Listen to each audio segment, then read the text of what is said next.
Comcast Sportsnet, part of the NBC Sports Group. It took a while for Oakland's offense to hit its stride, but now the A's are bashing the ball with authority. They have posted 6 or more runs a game during their current season-high 5-game winning streak.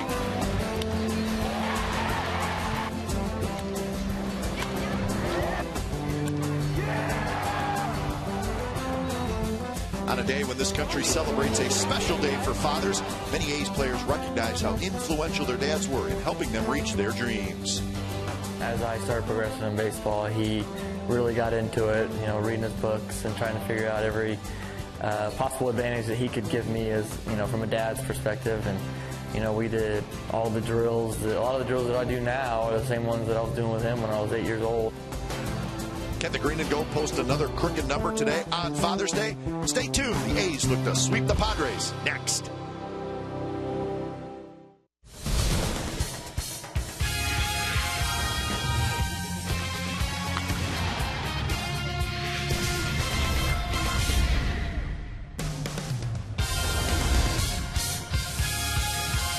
Happy Father's Day to everybody. It's a beautiful day for baseball at the Coliseum, and the A's, they are playing great baseball. They've won 5 in a row, and they're trying to sweep the San Diego Padres. It's Hyundai Sunday on Comcast Sportsnet California. It's brought to you by your Bay Area Hyundai dealers. We hope we have a great Father's Day, and it ends with a win as the A's hosting the Padres here on Comcast Sportsnet California.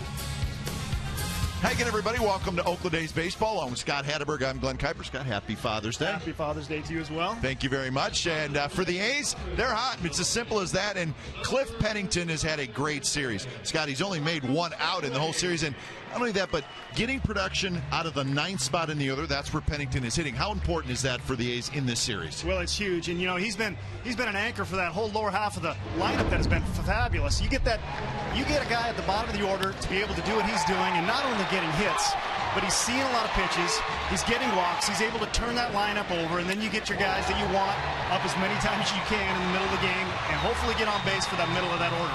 So he's 4 for 5. He's scored 3 runs and 3 walks. So he's been all over the bases in this series, and again, helping out that lineup at the bottom and turning it over. Now for the A's on the pitching part, it's Bartolo Colon today. 2 starts ago, he pitched at home against Texas, 8 shutout innings. Pretty simple with him, Scott. If his ball is moving, throws a lot of fastballs, he's going to have success, and you can tell early on if he's going to be good. Yeah, I think for Bartolo, it's pretty simple. The guy's going to throw 90+% fastballs, and if it's moving and he knows where it's going, he's going to be incredibly tough. He got off to a great start this year. Had a bit of a tough stretch there in May. But his last 2 starts, he's done well. Like you said, in Texas, he's thrown exceptionally well. And the reason being is his fastball's moving, and he knows where it's going. So keep an eye on the fastball movement early, and you'll be able to tell if Bartolo Colon is going to have a good day. So we hope it's a good Father's Day. The A's going for the sweep of the San Diego Padres. Stick around. We'll have lineups and first pitch on a gorgeous day for baseball in Oakland.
Minnetonka Sportsnet, California is brought to you by AT&T, the nation's largest 4G network. AT&T, rethink possible. And by Toyota. Check out the great deals at your local Toyota dealer today. Well, the giveaway today at the Coliseum is the Cocoa Crisp Chia Pet. So Coco signing them, and they'll be on the windowsill by this evening. They'll be in the Hatterberg household this evening, being watered. Nice. Game Time Weather brought to you by the Santa Cruz Beach Boardwalk. Get to the beach. The admission-free boardwalk is now open daily. Gorgeous day. 75 degrees. Fairly strong breeze, 14 miles an hour, but significantly cooler than it was yesterday. It was hot yesterday, and there was not a whole lot of breeze. So it's a very comfortable afternoon at the ballpark. And a happy Father's Day to all the men out there who are indeed fathers. Scott, I know you are. I am as well. So we'll get home and see the kids when the ball game's over. Call the pops. That's right. Tell them thanks for everything. Yeah, indeed. So lineup cards have been exchanged. The A's are on the field, so we're just moments away from Game 3 of this series. Let's check out the lineup for the San Diego Padres today. Will Venables going to lead off in right field. He'll be followed by Kristen Orfia, Chase Headley, Carlos Quinton, the DH again today. Yonder Alonso, the young first baseman. Cameron Maben in center. Nick Huntley will catch, and then Everett Cabrera and Alexi Amarista down at the bottom. Pitching for the A's today is the 39-year-old Bartolo Colon.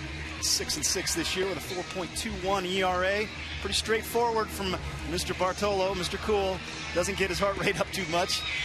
He's going to come right at you with fastballs. He's going to throw pretty much 90+%, and if it's moving and he knows where it's going, he can be really tough. Defensive lineup for the Athletics behind Bartolo Colon this afternoon.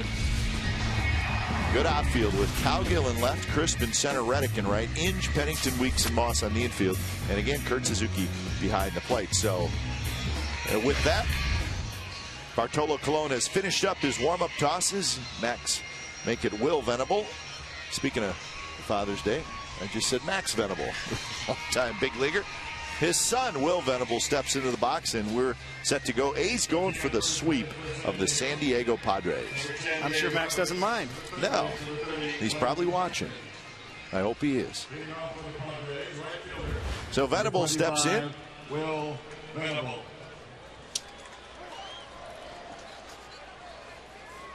So Bartolo Colon kicks, and the first pitch of the ball game is a fastball inside. A's won 10-2 on Friday night. They won 6-4 in comeback fashion yesterday. So it's been a good series for the A's after sweeping the Rockies in Denver, coming home and winning the first 2 games of the series. So the A's sitting on a 5-game winning streak. Johnny Gomes. Johnny the Hammer Gomes. Yeah. Yesterday's hero. Johnny's DHing this afternoon, hitting in the 4th spot, so he's in the lineup. 3-0 to Will Venable, and that one's a strike. Venable hitting .268 with 5 homers, 17 runs batted in. Doing pretty well on the road this year, Will. Hitting .330 on the road. Does not like Petco Park, though. I can't blame you. 202 at home. There's your umpires. Big Ted Barrett calling balls and strikes. Bartolo right away trying to establish that fastball. Throws it at that front hip of those left-handers. He's one of those guys, Bartolo, that has better success versus left-handers than right-handers. For a right-hander, that's pretty odd. It's that pitch, right? It's that pitch. It's the pitch that's just going away from him, and he's able to lock him up inside as he starts it at their front hip. That one floated out over the plate a little bit. Good swing by Venable. Colon has won his last 2 starts. We talked about the victory over the Rangers here at the Coliseum 2 starts ago, and then he beat the Rockies in his last start in Denver. That was Tuesday night, game 1 of that series. Remember, he gave up 4 runs in the very first inning, but no big deal at Coors Field. The A's scored 6 in the 3rd and hung on for the win. Colon got his 6th win of the year. Well, he's one guy that doesn't get rattled by giving up runs. You don't know if he's throwing a shutout or Well, he's given up 9. Very cool temper. This one's skied. Tough sun for everybody, and Suzuki doesn't see it, and it's going to be Inge who comes all the way from his third base spot. Ended up in foul territory on the first base side of home plate, and Brandon Inge made the catch, and I don't think Kurt Suzuki ever saw it. He didn't, and you know, the wind played some tricks on that ball, but Brandon Inge, ex-catcher, saw that Suzuki was in some distress there, couldn't see it, and he beeline for it, so it was a great read by Inge. Cologne wanted it, though. Wasn't quite under it. The same as Inge. So that tells you right there that the wind is an issue. It is very breezy, but as always here at the Coliseum, in the one breezeway, it's blowing very hard in left field. Hey, I got it. No problem. But you look at the flags in the right field breezeway, and that's left field. Right field, they're just not too bad.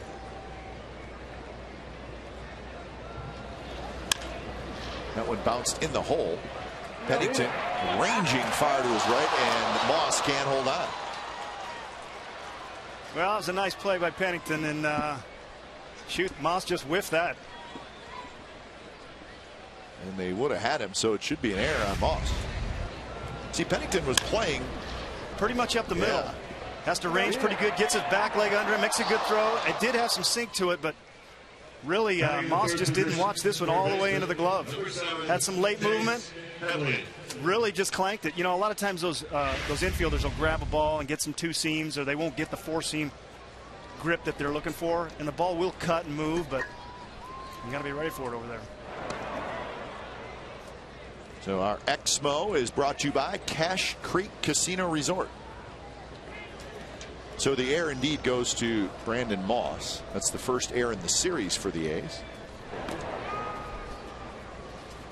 On the year, the A's have now made 37 errors. They're 6th in the American League in team defense. Talking to Mike Gallego, going into this year, they really wanted to stress making the routine plays. Don't have to do anything fabulous. Just make the routine plays. Don't give away outs. And they've done a pretty good job of it. Not quite right there, but on the year they've done a pretty good job. Chase Headley, the hitter. Headley fouls it straight back.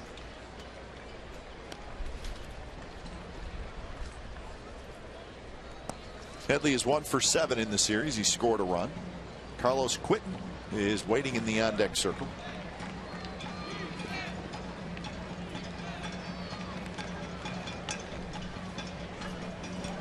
Swing and a miss and a foul tip. Suzuki hangs on, and it's the second out here in the first inning. Good sinker from Cologne there. He wanted to go inside, but this one crept over the plate a little bit more than he wanted. Actually looked like he might have been going away on that pitch and left it over the middle of the plate. Still get Headley swinging. Tip squeezed by Suzuki. I'm sure he'll take it. So 2 outs here in the top of the first, and that'll bring up Carlos Quinton.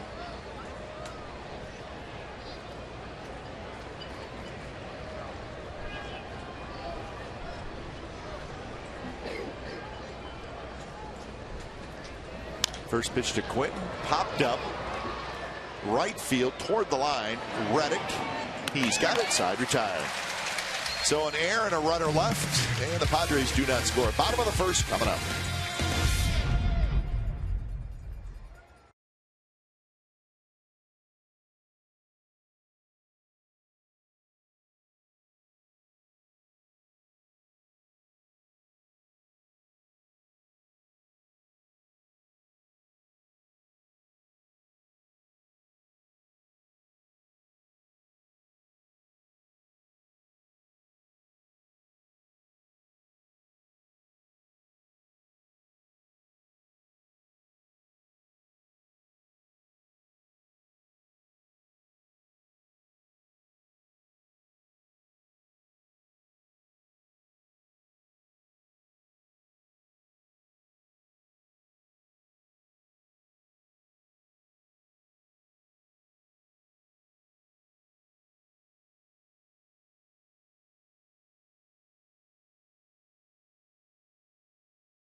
Take a quick look at the Athletics lineup. Crisp, Weeks, Reddick, Gomes, Inge, Cowgill, Moss, Suzuki, and Pennington. They will face the lefty Clayton Richard, and Richard's first pitch is a strike to Coco Crisp. Coco hitting in the leadoff spot again. Shoots that one to right field, but playable for Venable. He's got it, and that's out number 1. Taking the mound today for the Padres is left-handed pitcher Clayton Richard. He's 3-7 on the year with a 4.3 ERA. Looking to turn it around for the Padres. Kind of got a 3/4 slot, a little bit of a slingy delivery. He's got a whole fistful of pitches. Fastball moves pretty good. He's got a little cutter, curveball, slider being the best. He's got a changeup that he's mainly going to use versus right-handers.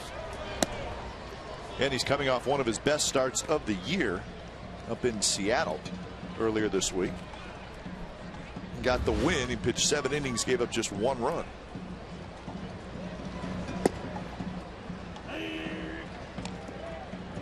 So Clayton Richard. Pretty good arm side run, a little two-seamer there. Keeping it away from Weeks.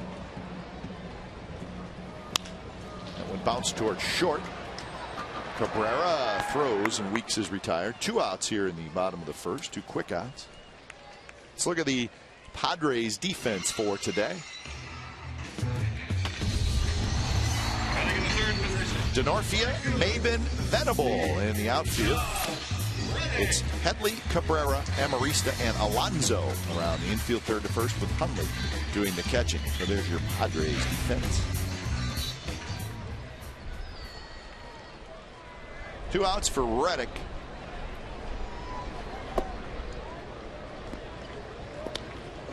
Richard's pretty tough versus left-handers. They're only hitting 207 against him this year, and actually the Padres themselves have done a really good job against Reddick.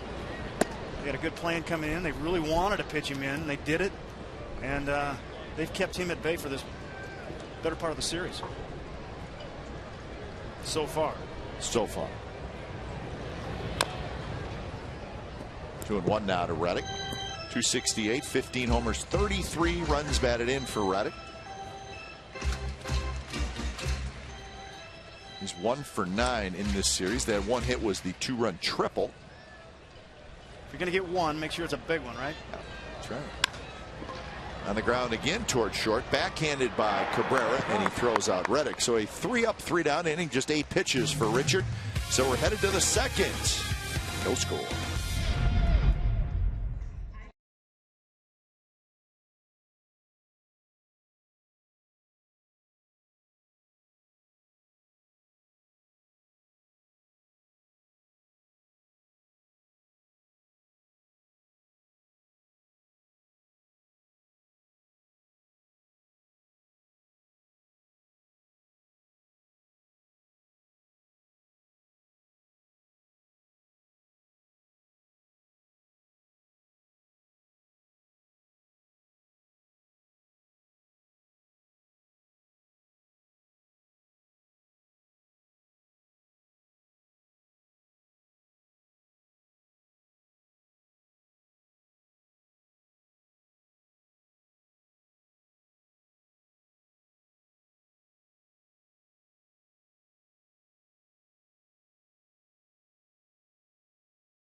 California is brought to you by Cache Creek Summer of Luck. $500 cash every hour from 2 p.m. till midnight.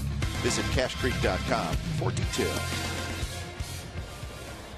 Second inning, it'll be Alonso, Maben, and Nick Hundley against Cologne. Cologne worked around a 1-out error in the first inning.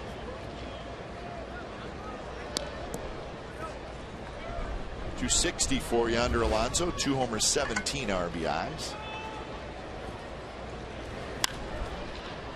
High pop up, left field, past the A's bullpen and into the seats. Looks like the wind's blowing around pretty good there. Yeah, no question.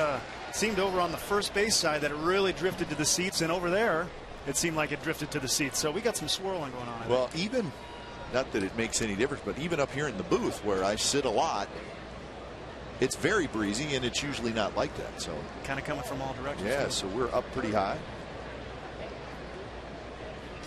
So keep an eye on pop-ups.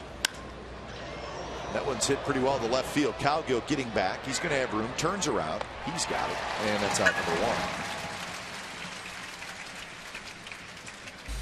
1. A's fans, this weekend is your last chance to enter the A's Deck Makeover Contest, brought to you by Ashby Lumber and Humboldt Redwood. Send in a photo of your ugly deck and you can win a $1,000 Ashby Lumber gift card. Enter online at ondeckgreen.com. Cologne broke out a slider there. What was that? Shocked me. So that's one of 3 or 4 he'll throw today. First pitch to Cameron Maben, outside corner strike. 207 for Maben. Well, he's really struggling this year. 3 homers, 21 RBIs, hitless in this series.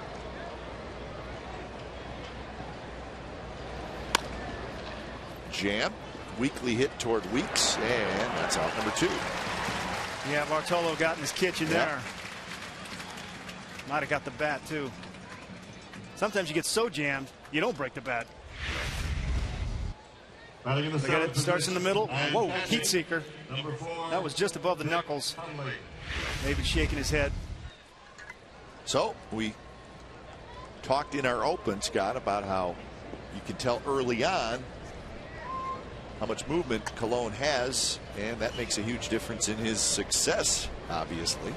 And it looks so far like the movement's pretty good on that. He's got the movement. I mean, sometimes you can have too much movement. You got to be able to harness it. You got to be able to put it where you want. He's not the pitcher that he once was as far as velocity. So he really relies on location and action to that fastball, which he's done so far. Fell behind a few guys early, but he's pounding the zone pretty good with it right now. You get jam shots like that, you know it's moving. Now, he's not missing by a lot. 1-1 to Nick Hundley. Hundley shoots one, but foul.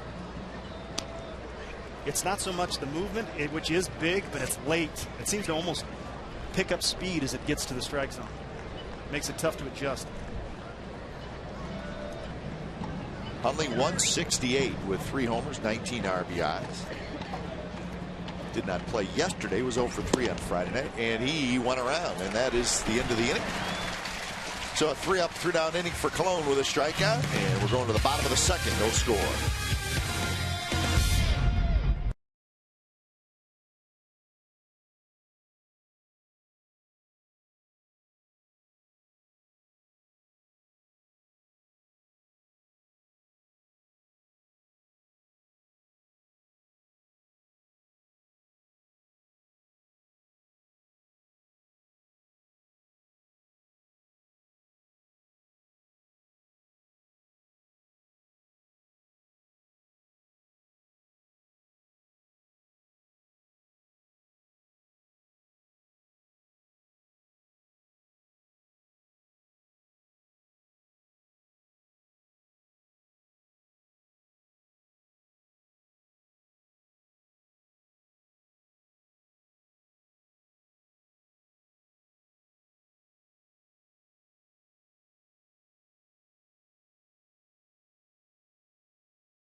No score, bottom of the second on Father's Day.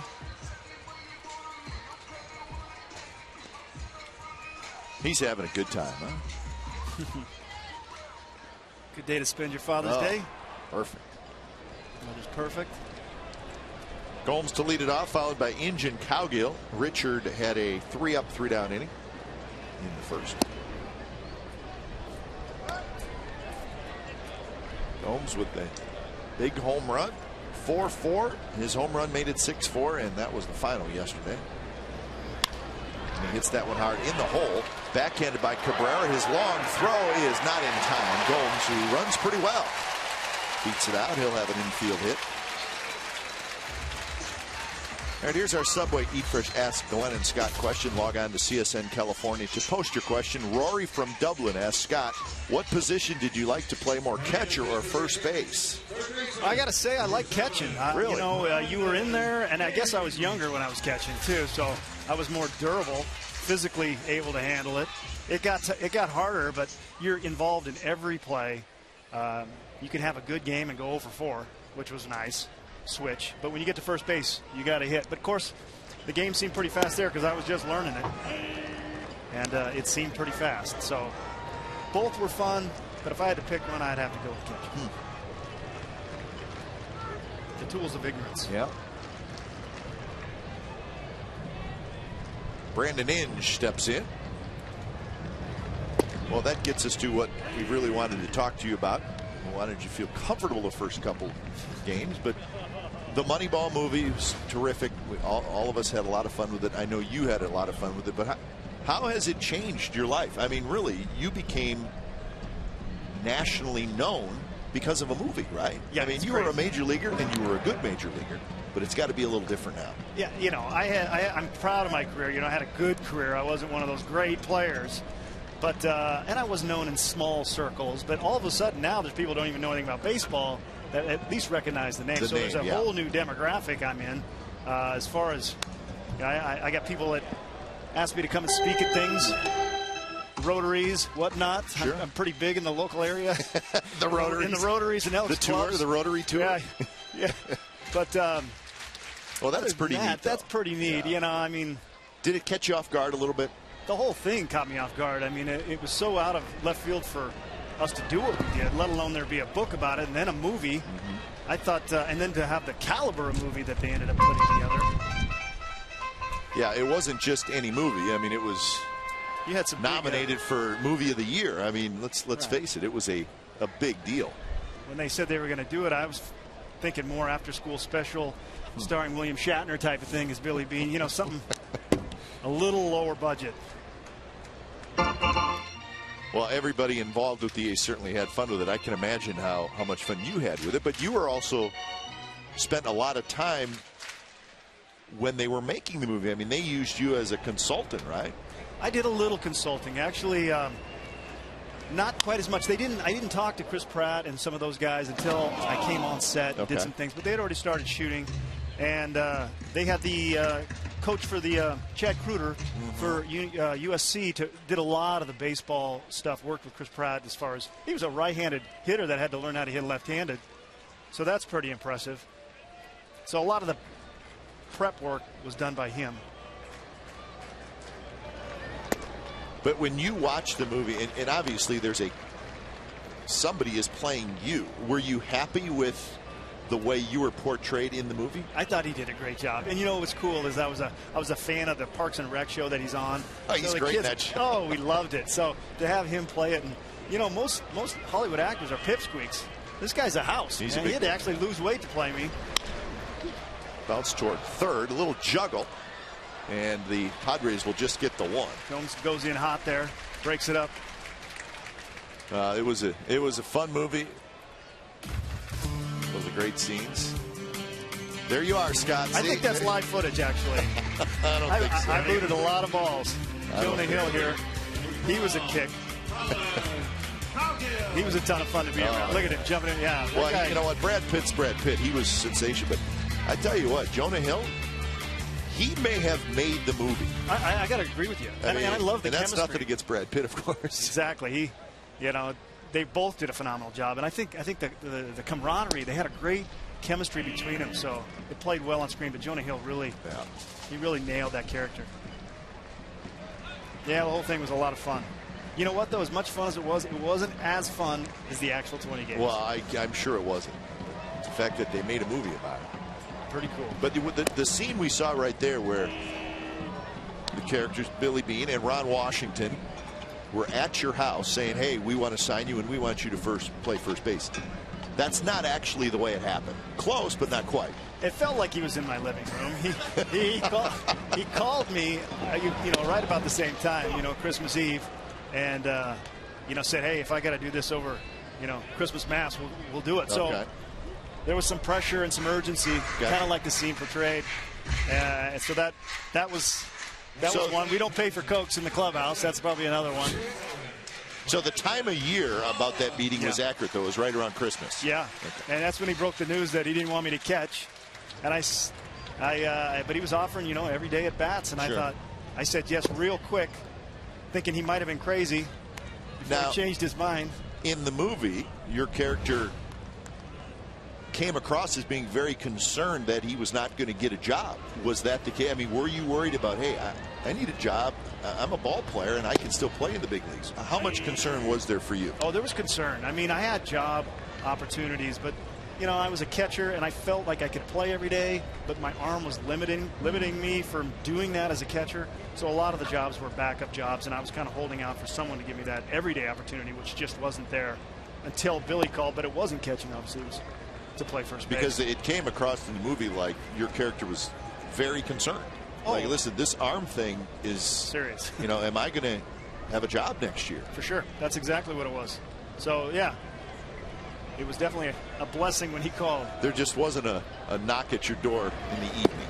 No, man. And my wife wouldn't make cookies. So we got that cleared up. But it was a great scene from the movie, and it was a little bit of a tone setter for the movie. As it went on, you started to understand how important that scene was. Ron Washington, no, I wish he'd have been in my living room. He was one of those guys. If everybody could be so lucky to hang out with that guy for a little while, he could have been in the movies himself. Oh, he is an absolute character. That would have been fun. Yeah. So 2 on, 2 out. Genius teacher, too. I mean, I think you ask Tejada or Chavez or Ellis, any of those guys that were under him. So how much did he actually work with you, though, when you were going to play first base? I mean, was it spring training where he just hammered you over and over again? Hours and hours and hours. And he was so much not only physically hitting me balls, but working on the mental side, building my confidence, basically lying to me. It's all right. It worked, right? It worked.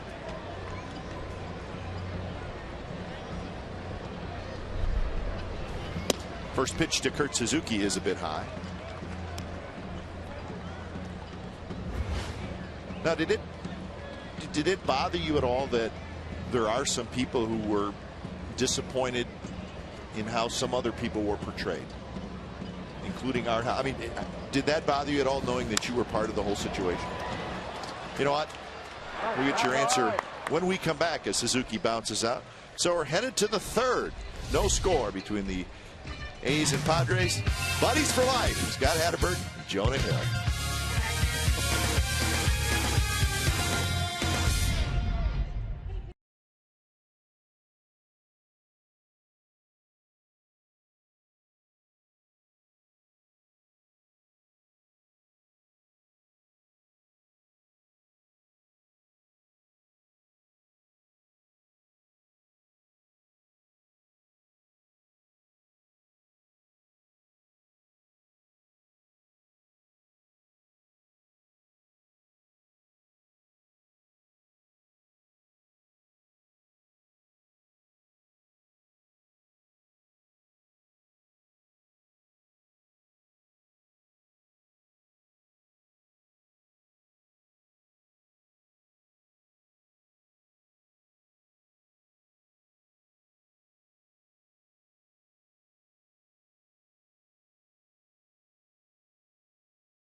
California is brought to you by Ford, with 3 models delivering 40 miles per gallon or better. Beautiful day in the Bay Area. No score between the A's and the Padres. It's the top of the 3rd inning. It'll be Cabrera, Amarista, and Venable against Bartolo Colon.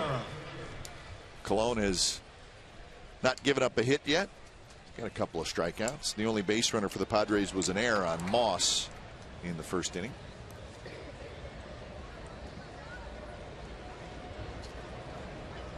So Cabrera steps in, and the first pitch is a strike. Scott, we were talking about the movie, which was terrific, but the portrayal of Art Howe, which was something that a lot of people talked about, and a lot of people weren't happy about it. What were your thoughts about that? Because I know you played for Art, and you have a lot of respect for Art. Absolutely. You know, and if there is one complaint, that would be my biggest complaint. You know, they had a great actor playing him, and maybe they needed a villain and all, but as from a player's perspective, he was well liked and well respected. And as far as there being a turbulent relationship, he hit it if there was. You know, he never let it come between him and his team. So I got nothing but the highest respect for the guy, and I know everybody I played with would echo the same thing. And I know Art was disappointed by his portrayal, and quite frankly, knowing Art, can't really blame him. Rightly so. I mean, a guy plays so long and lives, you know, a certain way and builds a certain amount of respect within the game, and to have it tarnished, you know, on such a big screen and you know, touched by so many people, that's got to be hard. I would be upset as well. But people that really know him know the true story. Well, and I hope that in the end, Art realizes that, and I think he does. But you can't blame him for being disappointed. But the whole movie was obviously built around the 20-game win streak, and it's something that everybody that has anything to do with the Athletics will talk about, who knows, for forever maybe. I mean, it was that special. But how often do you go back and think about not necessarily your home run that got you to the 20th win, but just the process of winning 20 consecutive games? Well, you know, it really kind of goes back to the club that we had together. It became such a bonding thing, and it's something that takes a lot of time. Colon, look at that athleticism. That's trouble. That ball goes all the way down toward the bullpen. Cabrera is going to be held at 3rd, so that's a costly mistake. Amarista to 2nd, Cabrera to 3rd. So it's a sacrifice and an error on Colon. Well, Colon. Well, he wasn't real aggressive going after the ball, and well, you knew it was going to be close. He might be hurt on this play. They're taking a look at him. He busted in on it. He knew he had to hurry. He didn't quite get closed. He dropped his slot. Ball ended up sailing. But I'm not so sure it isn't an oblique or a side issue. He kind of looked like he was grabbing that. Well, let's hopefully not an arm issue. Nick Paparesta and the manager Bob Melvin all out there.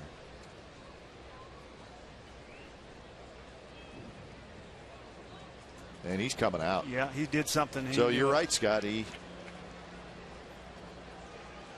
don't exactly know what it is, but we'll find out. But see if he grabs his side as he walks off the back of the mound. Yeah. When you gotta make a quick move like that from a different angle, and he dropped his arm to get rid of it, and use those different muscles. When you get a little older, they don't bounce back like they used to. So the new man, Pedro Figueroa, is coming in. He'll have all the time he needs to get ready. When it's time for change, think Speedy Oil Change and Tune-Up, your oil change, tune-up, and smog experts.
copyrighted telecast is presented by authority of the Oakland Athletics and may not be reproduced or retransmitted in any form, and the accounts and descriptions of this game may not be disseminated without the express written consent of Athletics Investment Group, LLC.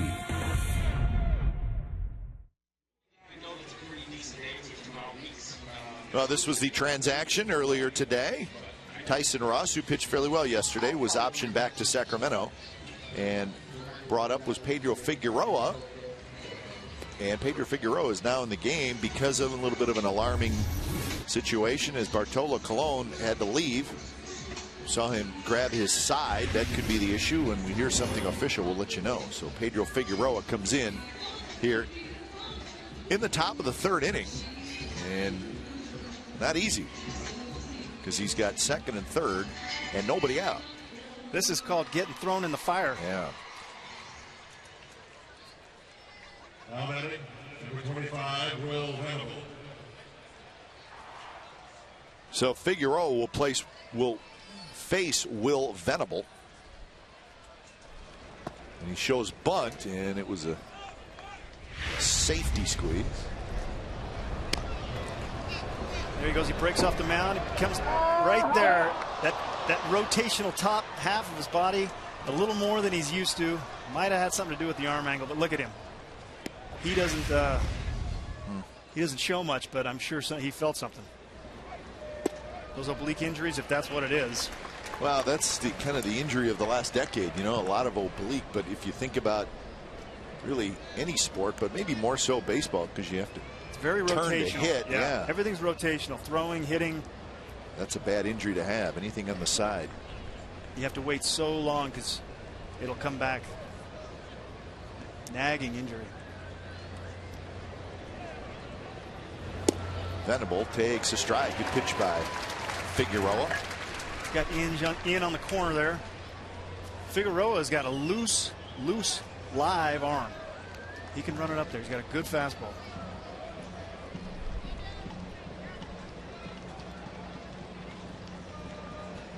Looking for a strikeout here.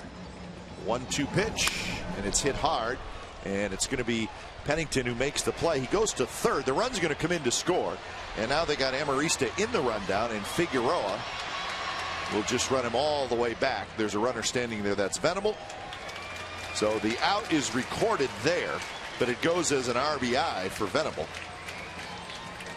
Well, it's a good play by Pennington on the poor choice of going to third there. Gets him in the rundown. They'd like to have run him back early and made one throw and got him, and it might have kept the runner at first base, but they had to make the extra throw and ended up advancing to second base. So that could have been a little bit more efficient. So the Padres take a 1-0 lead, give Venable his 18th RBI. Venable was able to get to second. Here's Denorfia. And Denorfia lines one to right. That's a base hit. Reddick has it. He'll get it back in quickly. Venable stops at third. So Denorfia, a line drive single to right. Good swing there by Denorfia.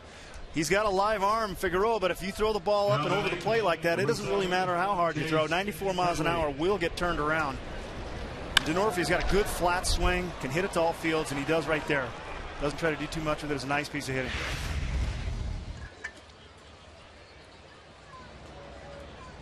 So here's Headley, runners on the corners.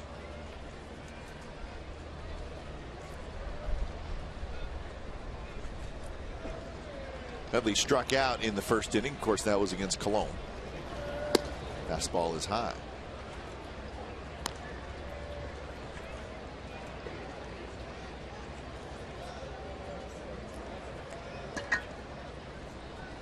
Crisp shaded a little bit toward left center. Not a lot. Middle infielders right at double play depth, looking for a hard hit ball at an infielder. Foul to the backstop. Pretty good change of speed right there. I'd like to see him maybe mix a little of that in early, get some of those guys off that fastball, because they know he's got a good heater. Well, Figueroa was called up on April 21st to the big league, so he began the season in AAA. Pitched in 8 games, his first trip to the big leagues and then was sent back down. Now he's back.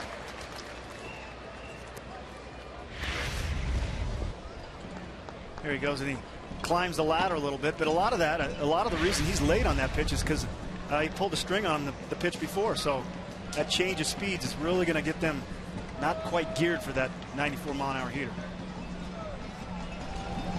The pitch is popped up. Suzuki fighting the sun. Moss coming over now, and it's going to be Moss who makes the catch. So a big out for Figueroa. Got away with one right there. That ball was over the plate. Headley'd like to have that one back. Moss does a nice job of helping Suzuki out. That sun is really tough for him right now. Communication is going to be big, but big out, especially with the big man coming to the plate. Carlos Quentin.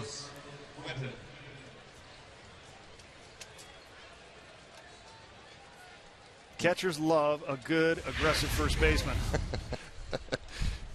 with some quickness. I remember playing and having Mo Vaughn over there, and I'd look up and he wouldn't take 2 steps towards me.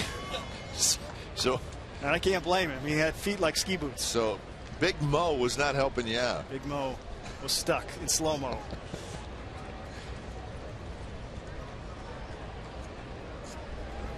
And it wasn't really like you were going to say to him, hey, Mo, you got to help me out. I mean, he was like the MVP, right? Yeah. And he was built like he was made out of marble.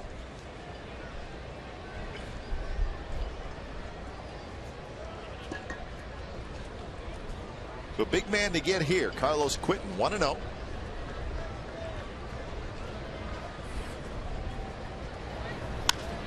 And he skies one.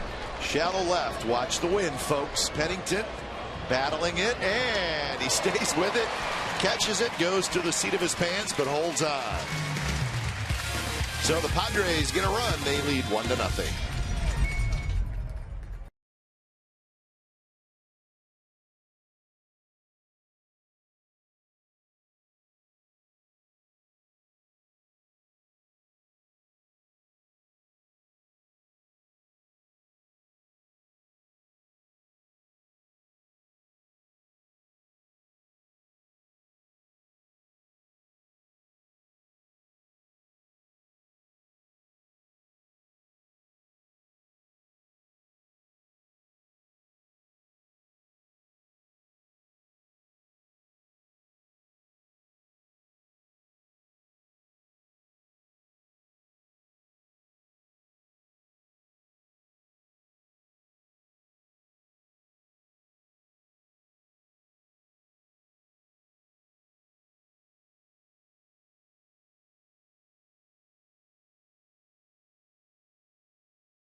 Making his father proud, no doubt.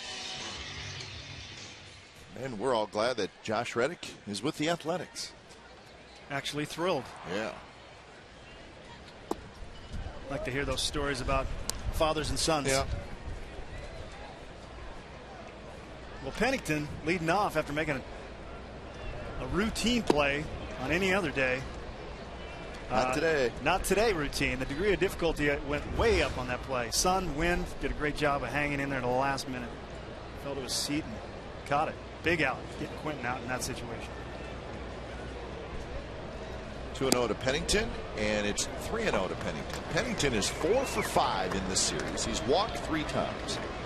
He has scored 3 runs. Couple of RBIs, couple of stolen bases. He's been all over the place in this series.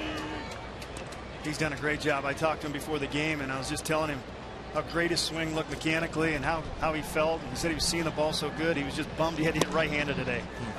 He's been locked in from that left side. But when you're seeing it good, you're going to see it good from both sides. And that one right there, strike 3 call, and I think Pennington probably knew it.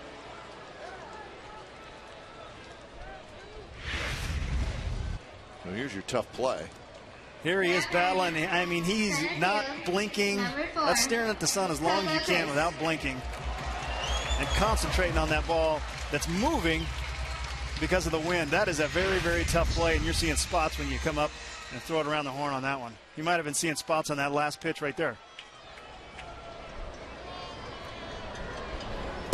So the first pitch to Coco Crisp is down around the knees, first strike. Crisp hit a fly ball to right field in the first inning.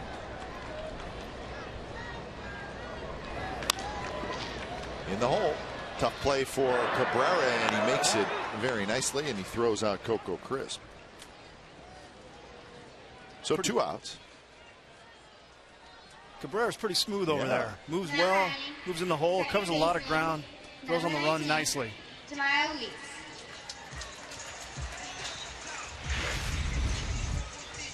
Well, you thought maybe he was going to backhand it, but then he surrounded it, which is not a bad play either. Being able to throw on the run like that is just it's a very rhythmic position. You got to be a good dancer if you're a shortstop, and you can tell that guy's a twinkle toes on the dance floor. And then to have the arm to throw with your feet position like that, it's special. A lot of athleticism to be good at that position. 1-0 to Weeks, and that one down around the knees called the strike. Weeks grounded out to Cabrera. That was in the 3rd inning, or the 1st inning, I should say. Jamal is 2 for 7 in the series. If Richard gets that pitch right there called the strike, he may have a good day, and he may keep throwing it there. That's a good location, using his sinker. You saw Coco kind of roll over that ball, pretty much that same pitch right there after hitting that nice one the first time up to right. A little flare down the right field line, but foul. Looked like Jamal was maybe thinking he was going to go away from him, busted him in, but right approach. It's going away. You don't want to try and pull. You'll end up rolling it over to the vacuum Cabrera. No, is that awesome? Father's Day. He's got a ball. That's a good day. There's nothing better when a little kid gets a ball. You don't see ice get so big, huh? Oh, my gosh. They just do not know what to do with themselves.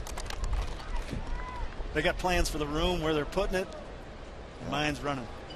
What mirror it's going to break. You're playing inside. Dog's going to love it, chasing it.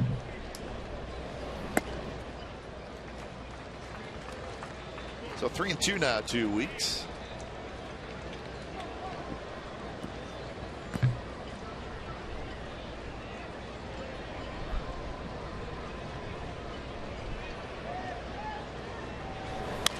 Jamal again to the right side, foul.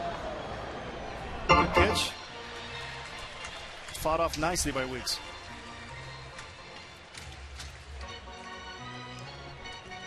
Richard throws a lot of fastballs.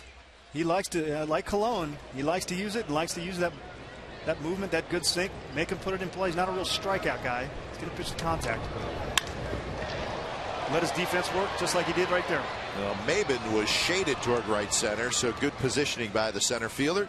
Side retired, 3 up, 3 down inning. We're headed to the 4th. 1-0 San Diego.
Who are the 4 players to play 250 or more games for both the Padres and the Athletics?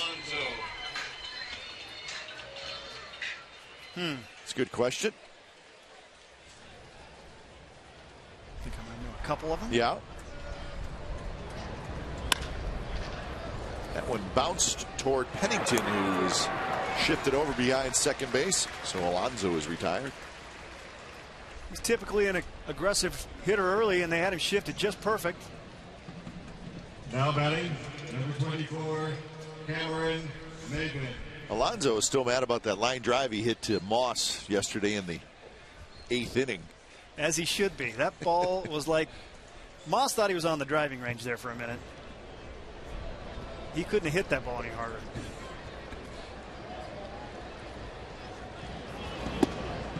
First pitch is a strike to Cameron Maben. It was a nice job by Figueroa coming up.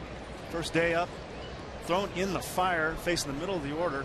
Getting out of that jam, limiting the damage. It's a good job. He's got to feel a little more calm now. Well, I would think, too, as a relief pitcher, you're just not thinking about pitching in the 3rd inning.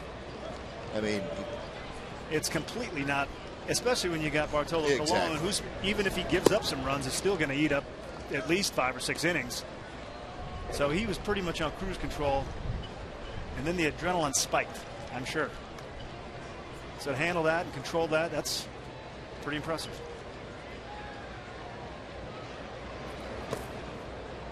Three and one now to Cameron Maben. Maben grounded out to Weeks. Was in the 2nd inning.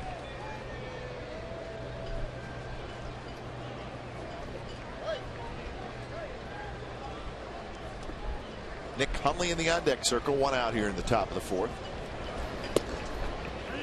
Strike call to fill up the count.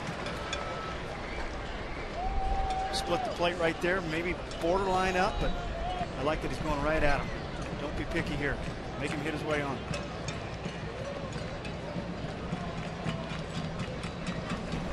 Maben hits it toward Pennington. And that's out number 2. So this was a huge play in the game. 2 on, 1 out.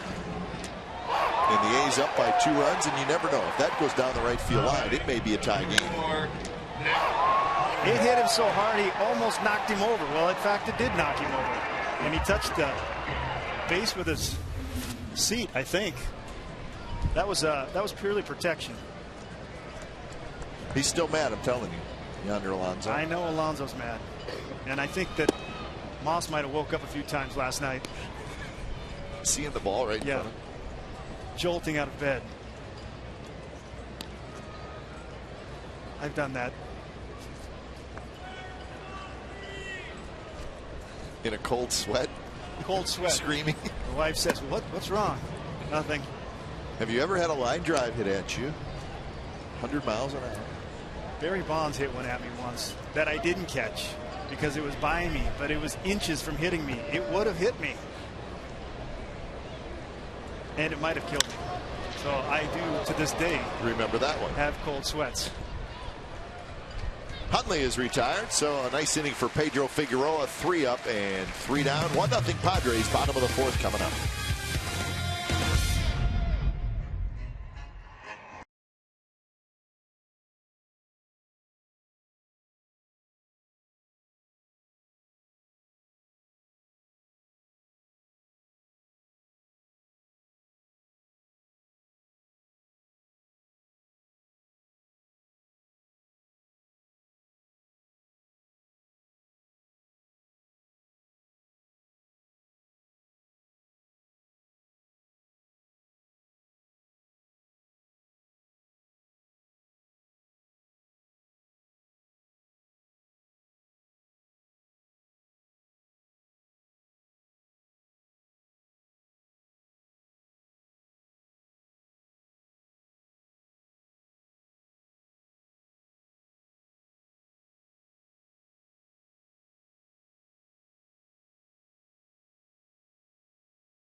the 4 players to play 250 or more games for both the Padres and the Athletics.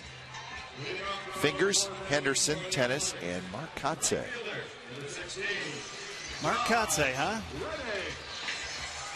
Second stint for Marcotte with the Padres.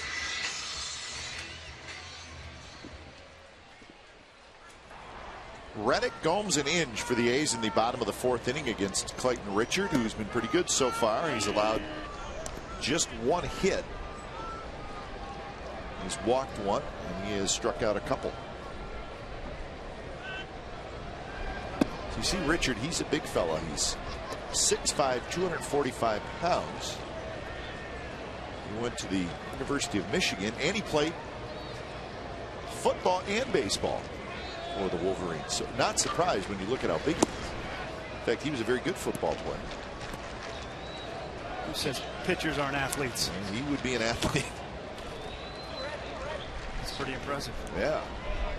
Well, you're not playing football just anywhere if you're at the University of Michigan. Clayton Richard. Remember, he was part of that big trade when the Padres traded Jake Peavy to the White Sox, and Padres got some young pitchers back, including Clayton Richard from Lafayette, Indiana. 2-2 to Reddick. And that one way inside again, or didn't hit him. I think it did. Just glanced his hand, maybe.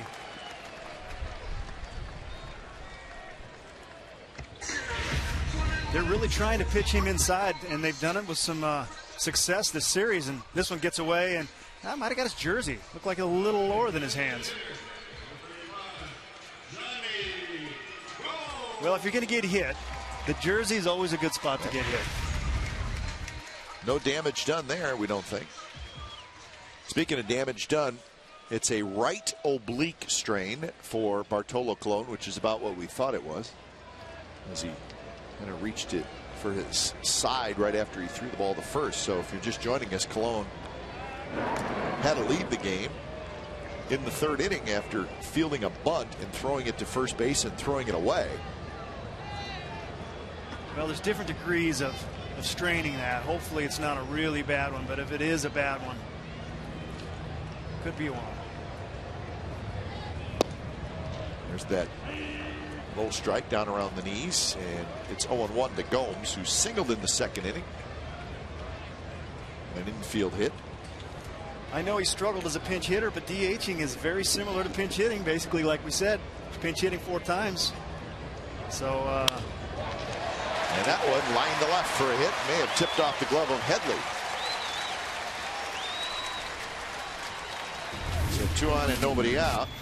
Let's get to our Ford right choice. Yesterday was the big home run. Johnny Gomes pinch hitting for Seth Smith in the bottom of the 7th inning. And then that snapped an 0 for 34 pinch hitting slump. It was a 2-run homer off Luke Gregerson. And there was a lot going on in that at bat. He faced Thatcher, the left-hander, for 1 pitch. Thatcher threw a ball, and then so he saw 2 different pitchers. Saw a wild pitch that scored the run from 3rd during his at bat. So he had a lot going on. yeah, they were scrambling to get somebody up In the hole to throw to 3rd for the force out there, and another nice play by Everth Cabrera. Yeah, it ranges nicely. That's about his only play. Went to the bag that the ball led him to. Nice play. Now batting, left fielder, number 12. Hit pretty good by Inge. Cowgill. Just to the wrong guy. Easy, take the short way right there. Yeah, Gomes, well, you know, he got to hit the first time up. He got to hit that time up. He pinch hit home run, so actually pinch hitting, I got him as 3 for his last 3. There you go. That's the way I'm going to look at it. Great thing about that guy is mentally, you can't tell the difference if he's 0 for 50, like he said, or, you know, 30 for 50. He's going up there with intent to kill the ball. Love that guy. So Cowgill steps in. So 2 on, 1 out now.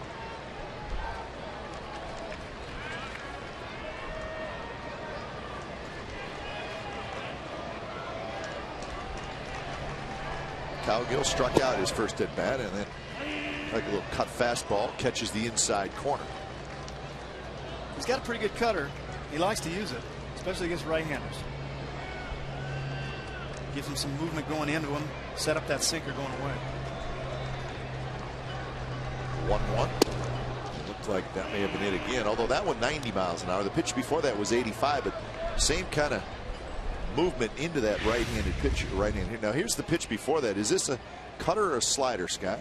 You know what? I think it's a slider. That's quite a bit of movement for a cutter. Huh? Yeah, I would call it a slider. It's a pretty sweepy pitch. He doesn't get a lot of depth from it, and I think he just throws that fastball and just kind of gets on the side of it for that cutter, and it might drop a little bit lower than his cutter, than his fastball, but it's pretty close, and they're all just the same break, just different degrees of size, but mainly the same shape.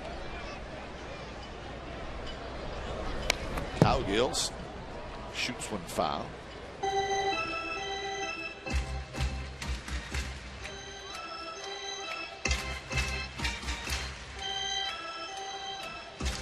Tough adjustment for the hitter when you got a guy that can run it in on you like that, and then all of a sudden have a pretty good sinker away with some depth to it.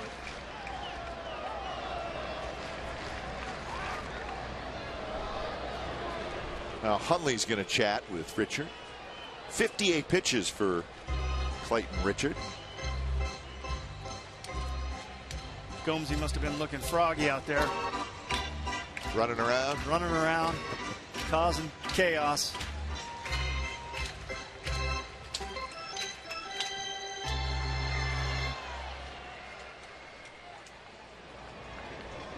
Two to Cowgill, and again he fouls it back. Good rip at that one. Yeah.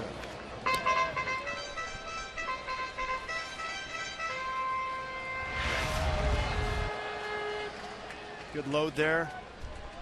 That is a guy not getting cheated. That is using every part of your body. Lots of leverage there for a little guy. Again, foul back. Good flat swing. He stays in the zone a long time.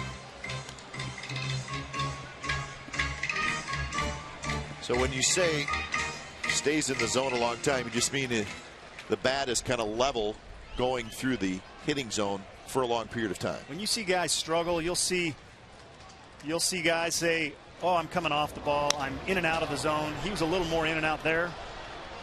To third again, and that is a heck of a play by Chase Headley.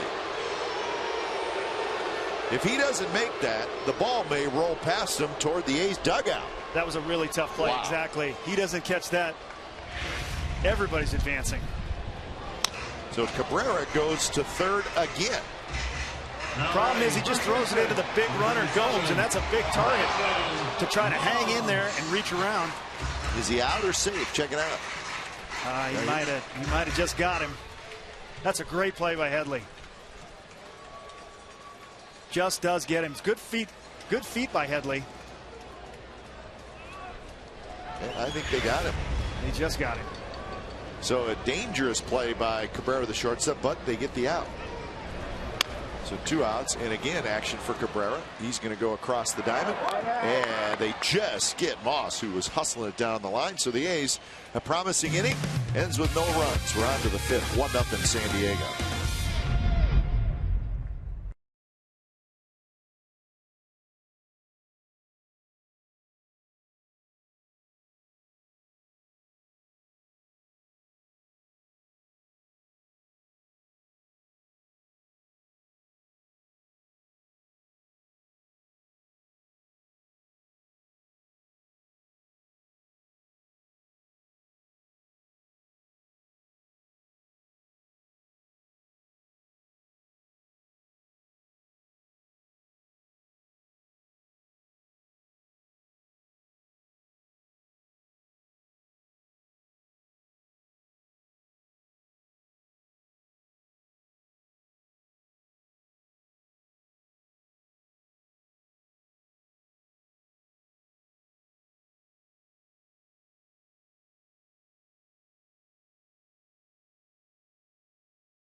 Of the season is on Tuesday, July 3rd.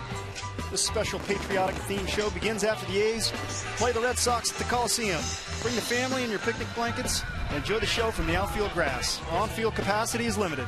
For tickets and information, go to oaklandathletics.com/fireworks. A's plus dad. Awesome. That is awesome. She's a gamer. She's a gamer. Love seeing that.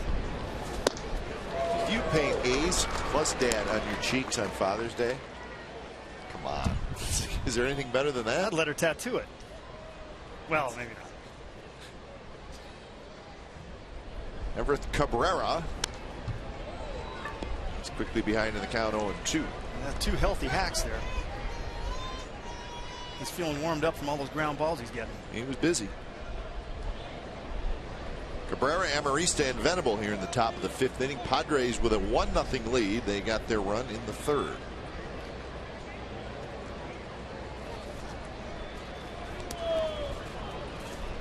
Pedro Figueroa has pitched 2 innings so far. He's thrown just 24 pitches.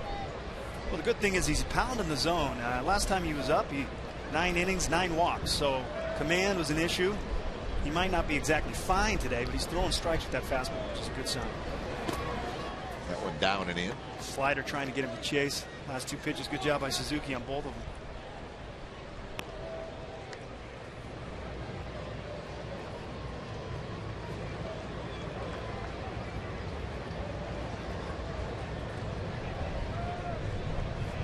them. Two pitch to Everett Cabrera. Way outside. The Rangers are beating the Astros 7-1 in the 6th inning in Arlington, and they are trying to finish off the 3-game sweep of Houston. Texas will be at San Diego tomorrow night.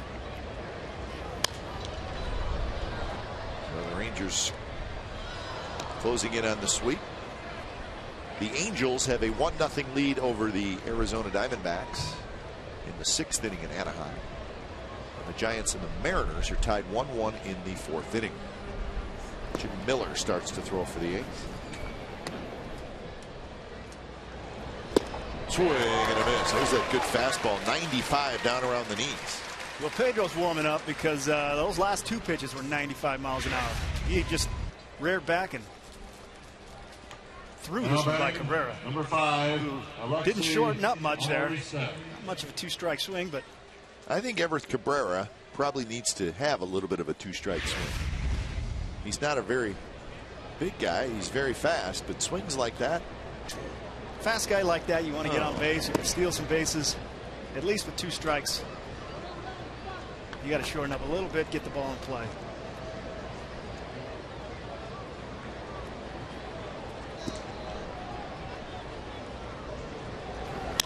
Amarista toward left field where Cowgill is under it. That's out number 2. So Figueroa doing a very nice job. He's getting ahead. That's the big key for him. He's got good stuff. Doesn't have to worry about hitting corners. Throw it over the plate and see if they can hit 95. Now batting, number 25, Will. Top of the order, and Will Venable, who has the only RBI in the game. He did that with a fielder's choice in the 3rd inning.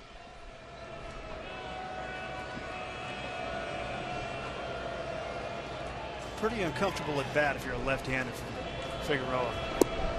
He's got that long whippy arm, kind of comes from behind. Those were always tough guys for me.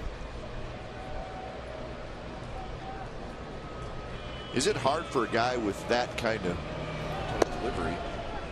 It does seem like it would be hard for a lefty to pitch into a left-handed hitter with that kind. Is that true? It's very true. And if you can do it as a left-hander. Well, exactly. But as a hitter, do you kind of cut off the inside then and say, listen, I don't think he can throw it in there? I usually, especially against a guy like this, if he was able to do that, I would tip my cap and or break my bat, either one. But it just, you know, the arm angle. That cross-body kind of action. Looks like it would be really hard to get in on a left-handed hitter. You can kind of see him here. He's all normal, but he's long out of the back, and he's long. You could see it a little bit more from home plate at how much he kind of comes across his body and gets it's an angle rather than on line home plate, kind of a cross angle. Sure. So you're staying out of that hitting zone. And if you're able to throw that in, that ball would actually have to start kind of behind you as a left-hand hitter. So that's instinctive not to swing.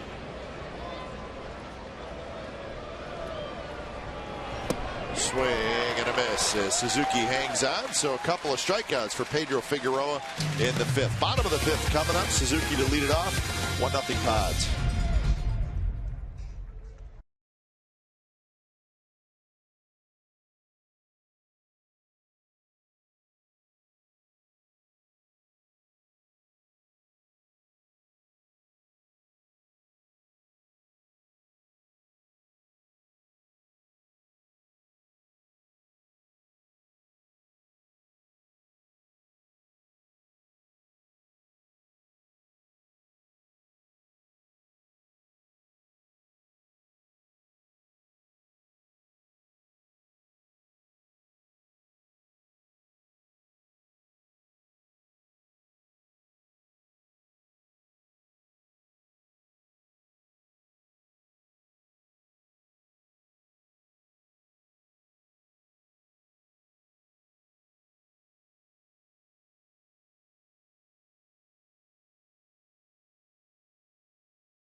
Is brought to you by Hyundai. Hyundai Sunday is brought to you by your Bay Area Hyundai dealers.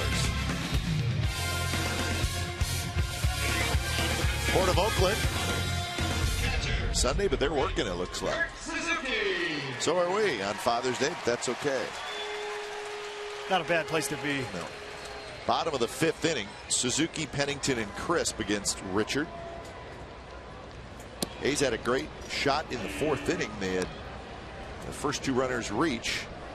So first and second, nobody out, but could not get a run home.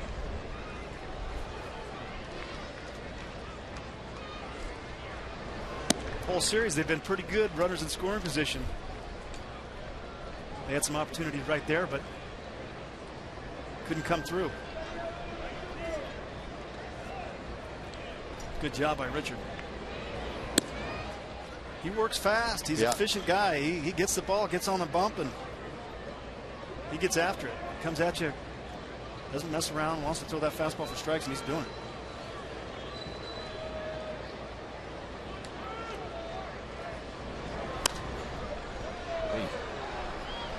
Pounds the lower part of that zone as well. He wants you to put the ball in play, let his defense do its job,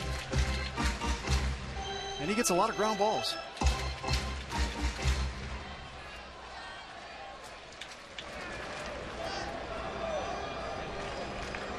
2-2 pitch is hit to left field. Nadorfia going back, and he's going to get there at the warning track. He's got it. So 1 out here in the bottom of the 5th inning, and it's time now for our Geico quote of the game. Chip Hale about his father. My father, it was in high school, Camp Lindo High School. He'd come to the game, and after the game, if I struck out 3 times and made an error, he'd say, "Boy, you really worked the count well." Or he never was that dad that was like, you know, negative about anything. He always had something positive to say. Thank you, Chip. And that is a nice thing to say about your father. It's a great attribute. I have a father who was the same way. In fact, I want to wish him a happy Father's Day. Back in Racine, Wisconsin. Scott, you ever been there? I have not. All right, well. I got to put it on the list. You are missing a lot, I tell you. I'll make a trip. That's right. But my dad Henry's probably watching. 87 years old. Happy Father's Day. He was the same way. You know, my if dad you was wanted the to same way, talk too. about it, fine, but he never brought up a sporting event or what happened in the game. And it was never negative, which I thought was good, because I had friends whose fathers would hammer them. I And know it was the like, type. wow, I don't like that. I'm 16 years old. Now batting, Pennington center fielder, swinging at number a pitch 4. well out of the strike zone, so Cliff was struck out twice. Definitely didn't see that real well. That ball took off.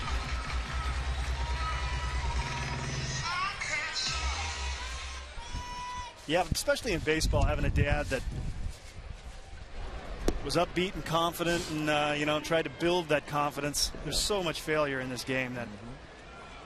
Anyway, it's a great thing to have, and my dad was the same way, and I want to wish him a happy Father's Day, Jerry. Pops.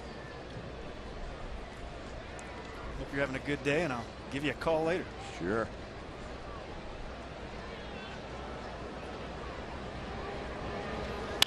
Coco with a shot to center, and that's a base hit. So that's the third hit for the Athletics.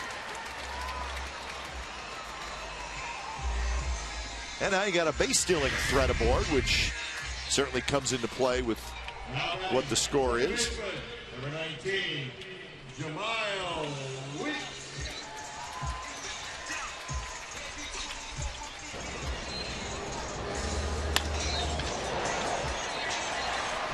So now Weeks will hit. Well, definitely chance of movement here. Let's see what kind of move Mr. Richard has.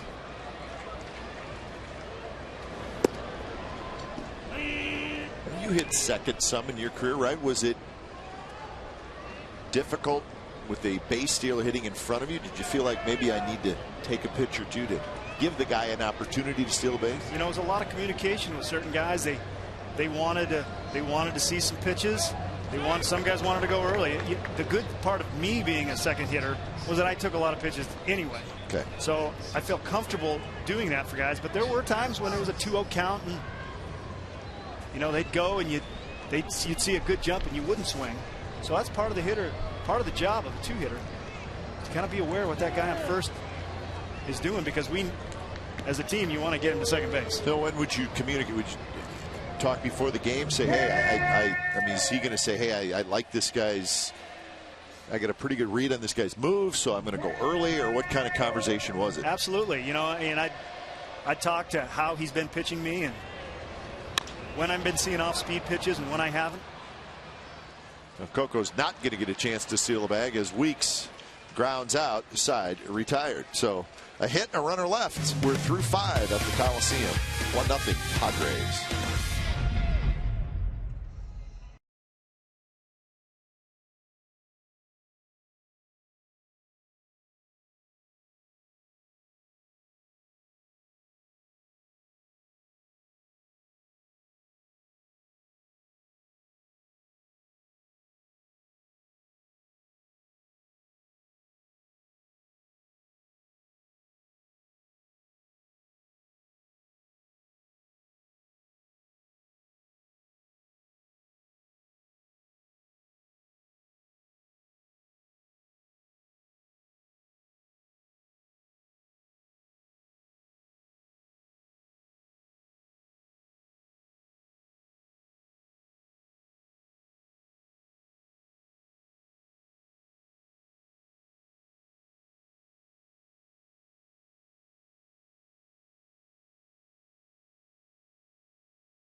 and thanks Ashley Lumber.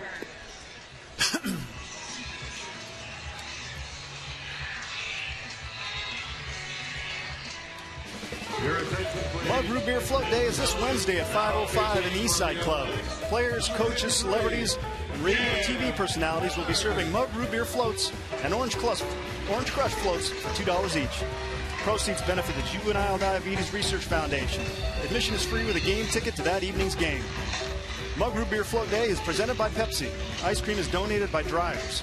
For information and tickets, go to oaklandathletics.com/rootbeer. 1-0, the Padres lead the A's. It's the top of the 6th inning. It'll be Denorfia, Headley, and Quinton.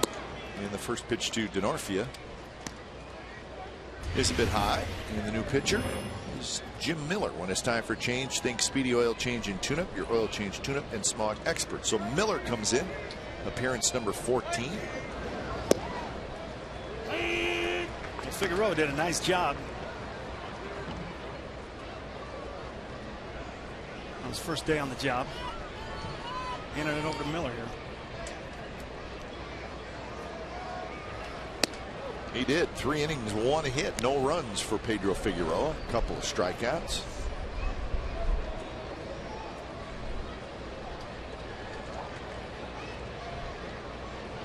Denorfia has been on base twice. He reached out an air and then singled.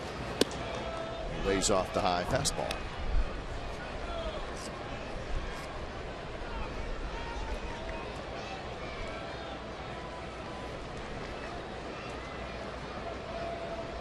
Miller's a 2-pitch guy. Pretty good fastball, slider, curveball, but mainly going to go with a curveball.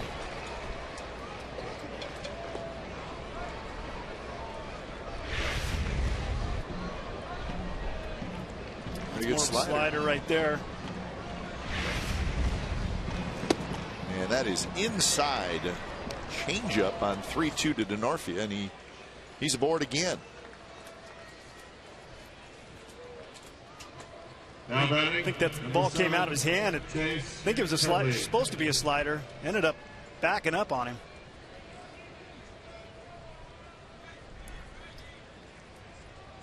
So that's the first walk issued by an A's pitcher today. Here's Headley.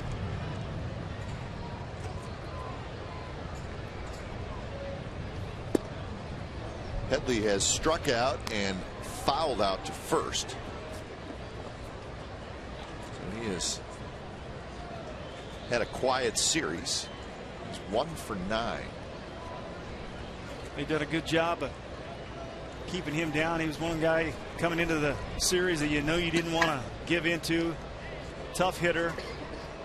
If you can get him out, you can limit the damage of what Quinton can do behind him. Denorfia over there, he's got some pretty good wheels. Yep. They got to keep an eye on him.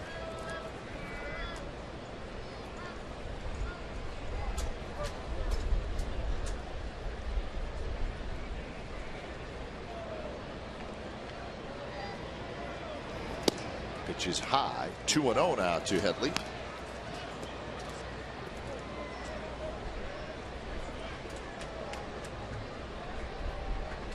Miller's pretty quick to the plate. He's got a decent slide step.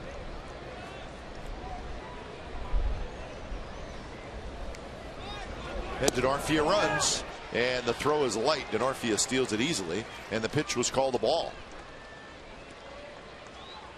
Well, he picked a breaking ball and he got a huge jump. Not much Suzuki could do with that. So 4th steal for Denorfia. Well, he's got a big lead and a good jump. And he didn't slide step there. Lifted the leg pretty high and threw a breaking ball. It was a good pitch. Good selection on time to steal. Got the bag easy. 3-0 pitch, and Headley swings and misses on 3-0. Aggressive 3-0 swing right there.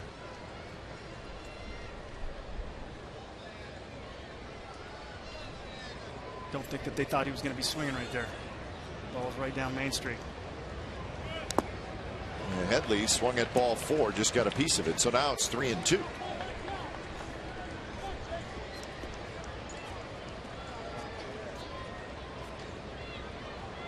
Quentin, the big man, in the deck circle.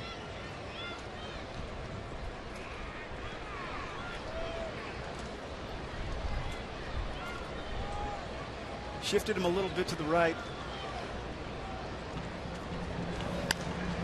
And a little pop up. Got on his hands pretty good there. That was a good pitch. Fought off nicely, though.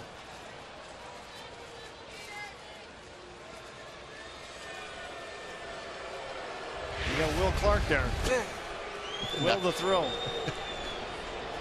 He may want to get out of here. Headley wants to get extended. It was a little long early. Ball got on his hands. 3-2 is high, and the Padres have 2 on. Nobody out, both via the walk.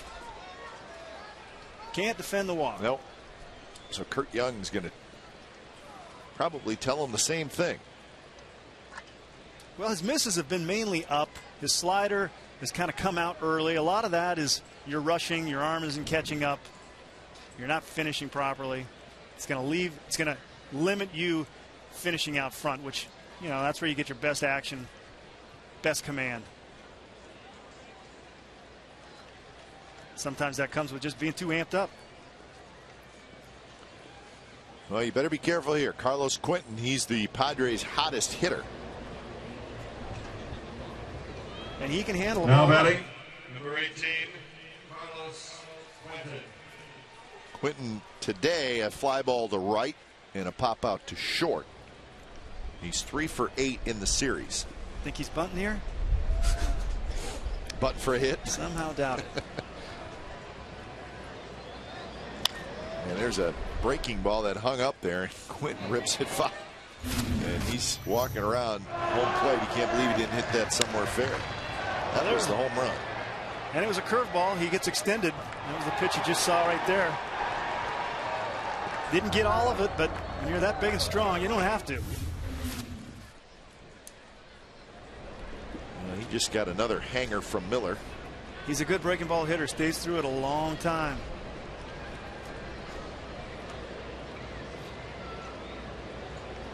That was the curveball. It was 72. It's a little slower than that slider.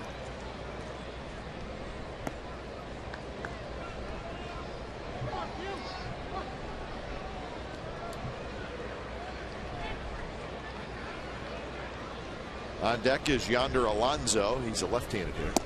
Quentin takes a stride. Good pitch by Miller on the outside corner. Good execution right there. He needed a big pitch, and he got it. Brought it back just a hair. Right on the corner. Got to live on the corners with this guy. Denorfi at second, Headley at first. And Miller, good pitch there on 0-2, 95 miles an hour, just a shade off the plate.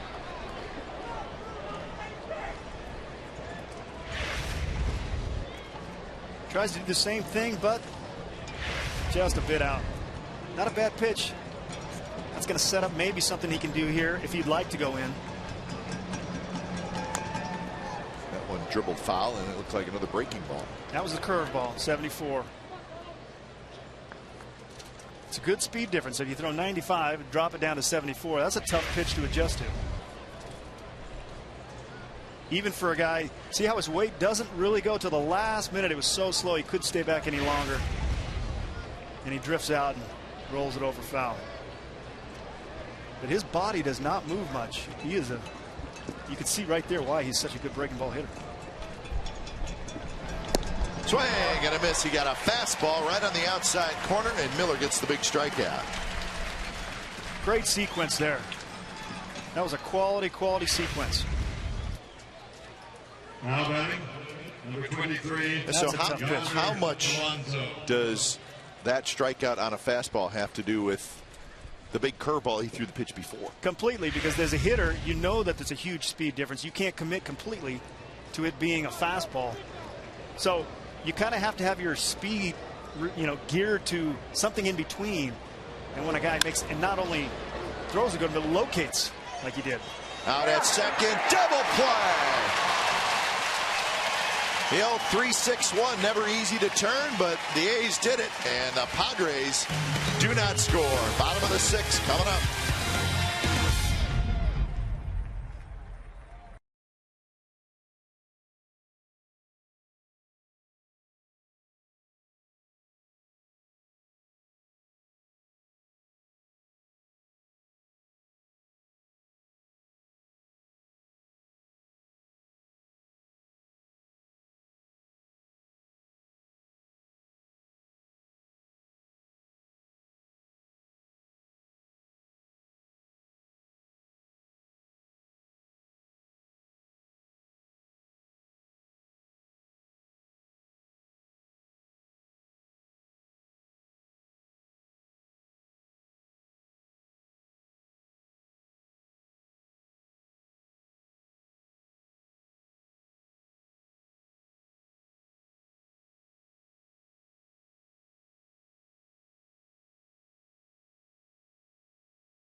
It's time for the Coors Light Freeze Cam.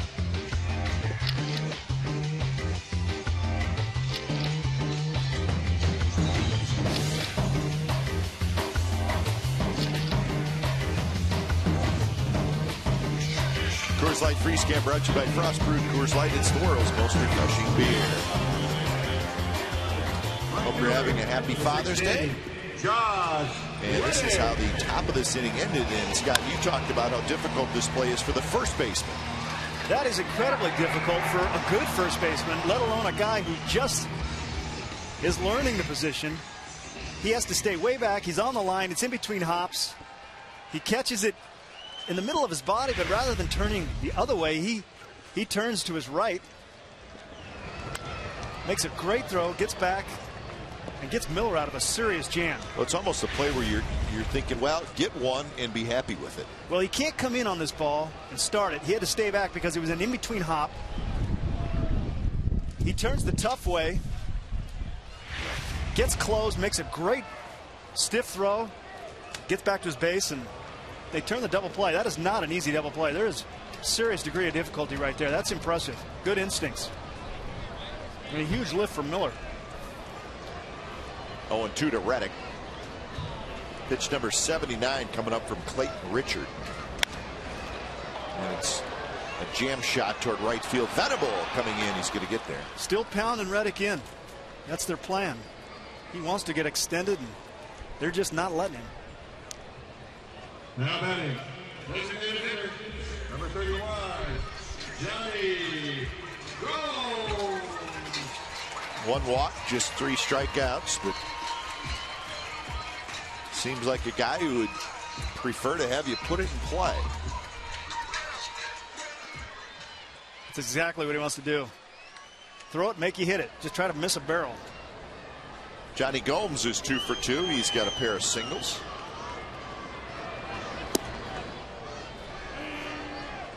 Mulder was that way. Yeah. Pitch to contact. Next thing you know, you look up in the 8th inning. He's got 80 pitches. That's an efficient way of going about it. And that's a swing, says Mike Belinsky.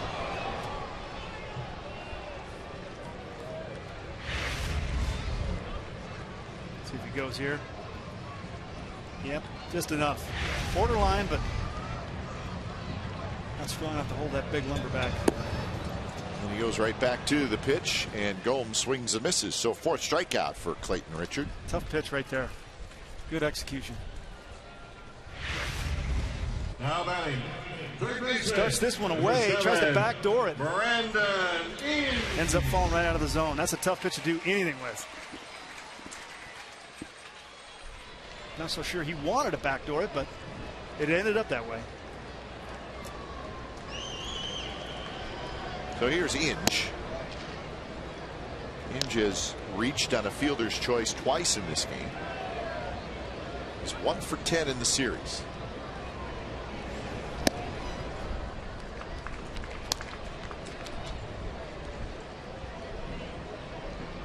Rangers now lead the Astros 8-1 that game in the 8th inning, and the Angels add another run. They lead the Diamondbacks 2-0 in the 8th. Texas with a 4-game lead over the Angels, an 8-game lead over the Athletics.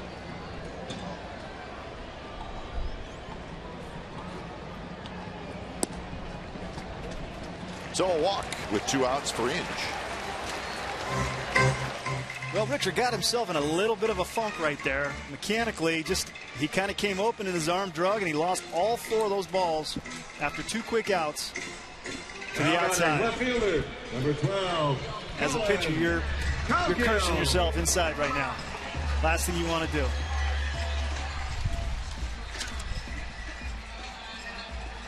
So Inge aboard for Cowgill.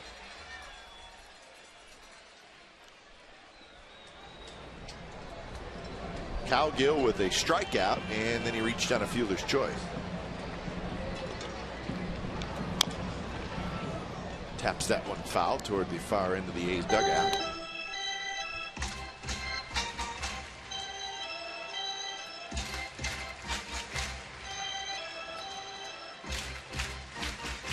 Outfield playing pretty deep. Cameron Maybin playing very deep in center field.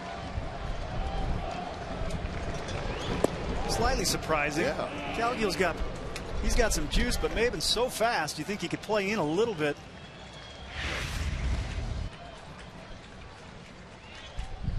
Here's the pitch. He stayed closed on that. Didn't lose it, didn't get that sink away, and actually painted that corner. So he went right back out there, and Cowgill fouls it back. Richards had good control today for the walk to Inge. Yeah, 1 slight lapse right there, and he got right back on track. Next hitter as a good adjustment.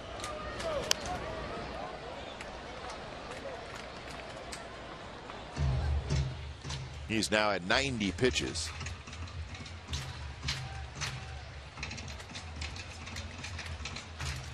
Pretty efficient so far.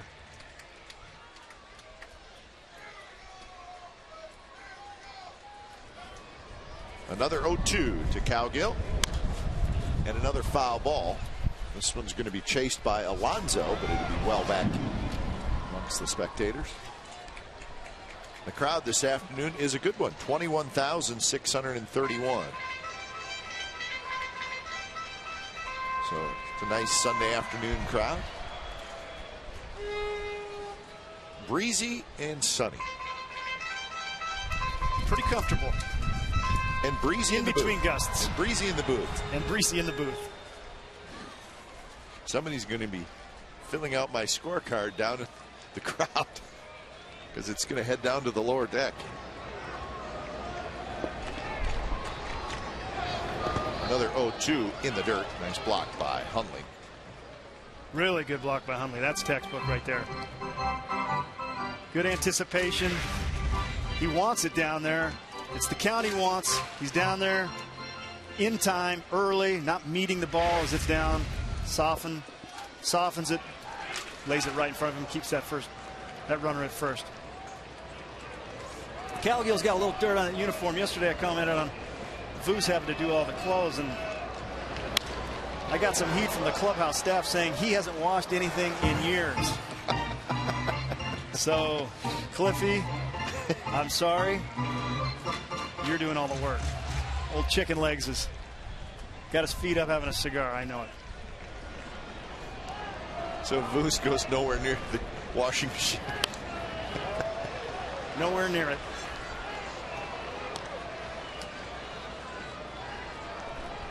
Well, he's got good people who work for him, so he's going to let them do it.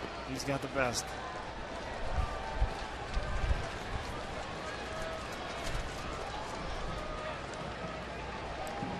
Good battle here as Cowgill hanging tough. He shoots one into right field, a base hit. And now hesitating and then going to third is Inge. So that's a terrific at-bat for Colin Cowgill. That's a huge at-bat by Cowgill. Phenomenal at-bat. Battled him, fought off some tough pitches, started in a hole, laid off a couple good pitches. And that is no easy pitch. That backdoor little slider. Hits it on the screws, just past the Damian Musa. Inge, I thought, was going to head out to third no matter what, but he hesitated. I don't know if he was looking at Gallego or if Gallego thought he was going to read that on his own. But that's definitely a ball that I thought right off the bat he was going to be heading to third base. That's when you gotta know that you're going to end up being there. Here's Moss. First pitch to Moss, down and away. So a 2-out hit will tie up this game. The A's have been really good in scoring position most of the series. Let's see if it continues. Moss, broken bat, slowly hit. Alonso's going to go to second, and that was probably the smart play by the young first baseman. So Moss is retired. A's do not score. 7th inning coming up. 1-0 San Diego.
McDonald, September 17, 1984. Reggie Jackson hit career home run number 500, and he did it against Kansas City Royals left-hander Bud Black.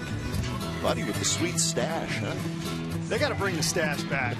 I think the mustache adds 10 points to your batting average if you have one. Yep. Bud Black, one of the nicest guys in baseball. Bud Black. 121 career wins for, but of course, longtime pitching coach for the Angels. Won a World Series there with the Angels as a coach.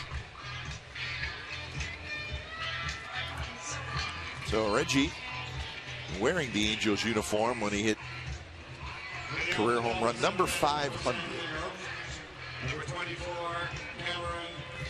And a good ball game, 1-0. The Padres lead the Athletics, 7th inning. Yeah, we got a tight one. This is going to go down the wire, it looks like. And if you're just joining us, Bartolo Colon left in the 3rd inning with a right oblique strain. So he was relieved by Pedro Figueroa, who went 3 very good innings. And then Jim Miller came in the 6th, and this is Miller's 2nd inning of work. He faces Maben, Hundley, and Cabrera. Just 2 hits for the Padres. Both those came in the 3rd inning when they scored their only run. And that one's a base hit. So Maben shoots one through the left side. This is the Colon injury, and watch how he grabs his right side after making the throw to first. Well, he has to bust in after this throw, sets his feet, can't really get closed. Number 4, Nick. Right there. He grabs it right there. He had to use a lot of upper body to make that throw. It's unlike what he has to do on the mound. He can be in sync. He can use his legs. He can stay closed. When you get to that age and you got to use different muscles that aren't used to being called upon, Sometimes that's what happens.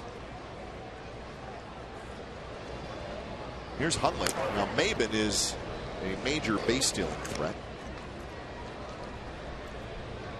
This guy can flat out run and believe that he's going to want to get that base. Yeah, 14 steals this year. Swing and a miss by Huntley. Good slide step by Miller. He's going to have to do that to give Suzuki a chance. Only been caught twice. It's a pretty good percentage. Well, last year he stole 40 and was thrown out just 8 times. He's got a good lead, not going, and the pitch is a strike on the outside corner, 0-2.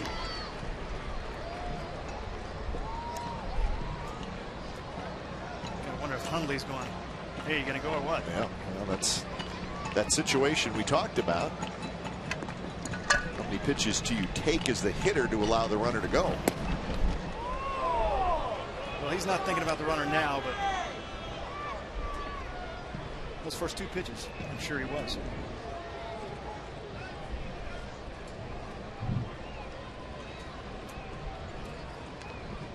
Huntley a strikeout and a fly ball to center field. Maben, big lead, not running. It's in the dirt. Nice block by Suzuki. That would have been a good pitch to move on. Nice block by Suzuki.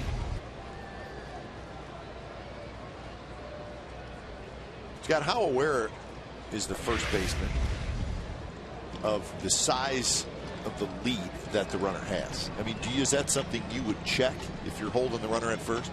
You can kind of see it peripherally. You can see how far he is off there. There's not a sign or anything that I give to the pitcher, but you can kind of watch him, and I try to watch him and see if you see flinches or see something that he might give away that he's in fact running, and relay that info. Tell the pitcher, hey, be ready. Not going, and the pitch is high, so now it's a full count. It's tough to see if you're a pitcher that peek over there to get a real good firm idea of what and how big his leads are. And as far as a guy flinching or giving away, that's what there's so many eyes in the dugout that are watching that. And there he goes, swing and a miss. Suzuki's throw is late, and it upends Weeks. We have some interference yeah, here. I think so. Yeah, that's what they're calling. So Hundley on the swing and miss fell across just enough, and so interference is called. Maben didn't get a huge jump, and I think Hundley saw it, and when he missed, old catcher trick, kind of lean over there. Just a little. Try to interfere just a bit. I think Suzuki had a chance on this ball, but he swung and missed, and you could see Hundley misses. It's a good pitch to throw on, kind of just rolled in with his shoulders. Gets over the plate just enough to interfere with Suzuki, and definitely did. That affected his throw. Well, and it almost looked like Kurt maybe initiated the contact, which is fine. Well, if you know a guy is over the plate, you're taught as a catcher, go through him. Sure. Run into the contact. So that's a good play by Kurt Suzuki. Excellent play. I think he might have had a chance. If he didn't, that was a good pitch to throw on, and it wasn't a great jump by Maben. Swing and a miss by Cabrera. So the leadoff man, and a very fast leadoff man, is taken off the base pass. So that's a big play. Bunted. Inge, bare hand. Very nice play by Brandon Inge. He gets the speedy Cabrera. 7th inning stretch coming up from the Coliseum. Padres 1, Athletics 0.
Sportsnet California is brought to you by Roaring Camp Railroad. Salute Dad and Father's Day by treating him to a ride on a steam train through the Redwoods and an old-fashioned chuck wagon barbecue. RoaringCamp.com. So a 1-0 ball game here at the Coliseum. It's time for the A's to see if they can,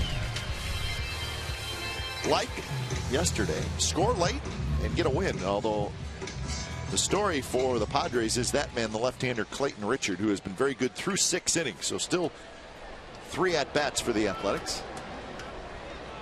Pitching's been the story on both teams today. Keeping everybody at bay.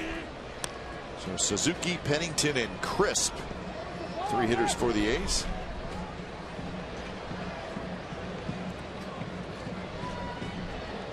Suzuki, a ground out and a fly out. He's 0 for 2 today. And in the series, Kurt is 1 for 10. Making his 55th start behind the plate this year. The only guy that has more is Jose Molina. Or make that Yadier Molina, I'm sorry. Well, here's Inge. I mean, he came a long way to get that ball. Bare hands it. Feet are a little opposite for me right there with Moss, but that is a great player for an ex-catcher who went over to third base and became an exceptional one. I mean, he's a good third baseman indeed. Suzuki swings and misses, so that is strikeout number 5 for Clayton Richard. Now batting, shortstop, number 2, Cliff Pennington. So here's Pennington.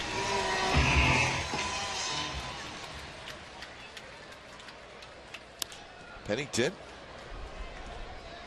to right, but foul.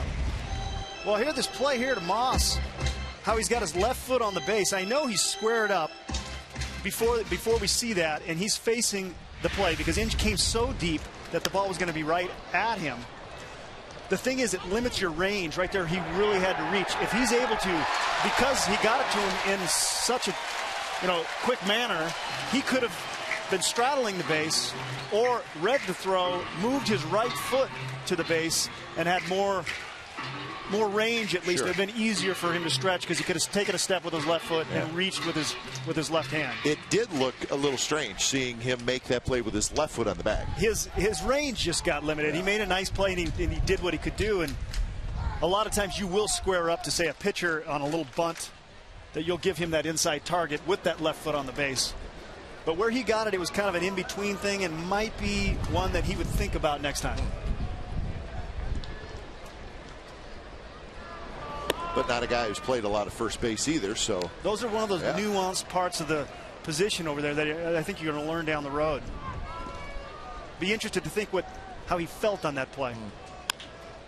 Hit hard, backhanded by Headley. A nice play. Throws in time.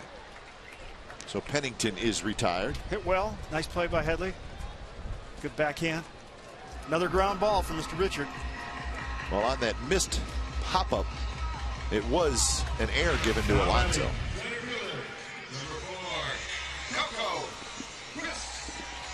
Good hands, good feet.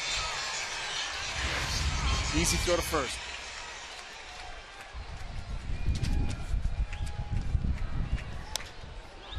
And that one's and that is just foul.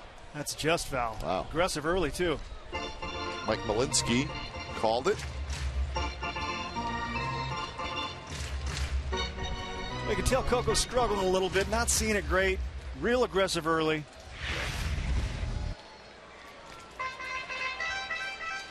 Kind of a tough angle, but it may have faded over the bag or just before the bag. That was going fair most of the way down.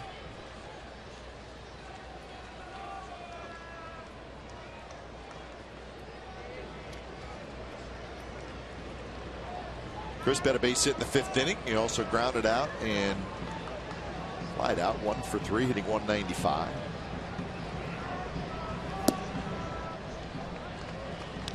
...107 pitches for Clayton Richard.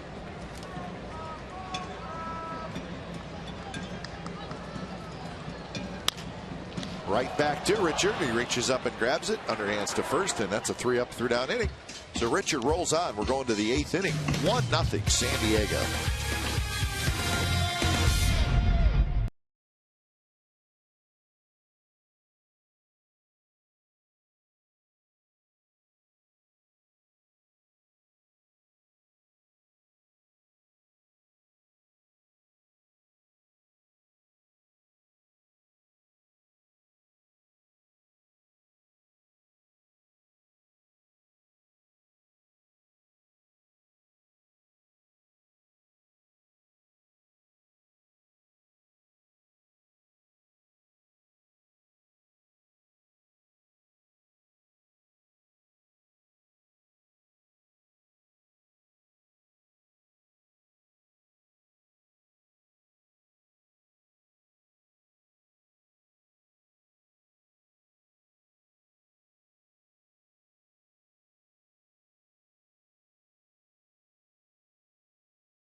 Fans will receive a patriotic A's red, white, and blue baseball hat presented by Wells Fargo when the A's play the Red Sox on the 4th of July. For more information and tickets, go to oaklandathletics.com/tickets.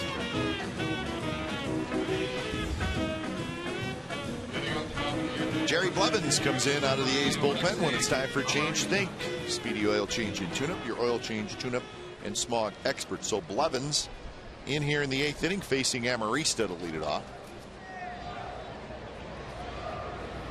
First pitch is in for a strike.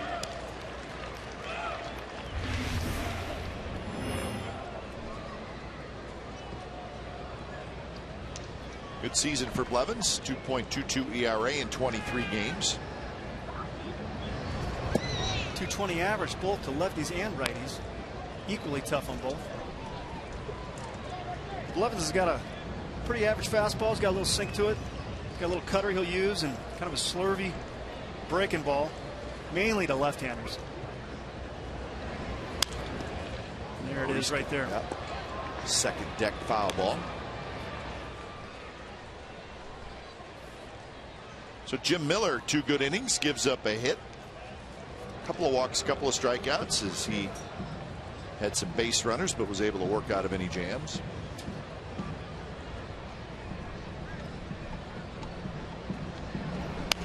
Bounce back to Blevins, who grabs it, throws to first, and Amarista is retired, 1 out. Time now for a Chevron pitching matchup for Tuesday's game against the Dodgers. The Los Angeles Dodgers coming in. Aaron Harang, the former Athletic, will be opposed by Brandon McCarthy. Identical records, 5-3. So Harang and McCarthy on Tuesday. It'll be an off day tomorrow for the A's.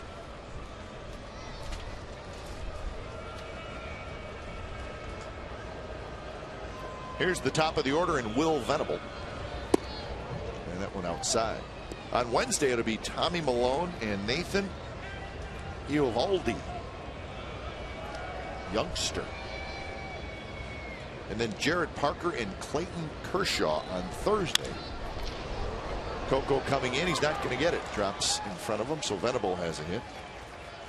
So the A's will not miss the Cy Young Award winner in the National League last year, Clayton Kershaw. So Eovaldi and Kershaw on Wednesday and Thursday. Number 13. Kershaw having another great year. D'Onofrio. So McCarthy, Malone, Parker.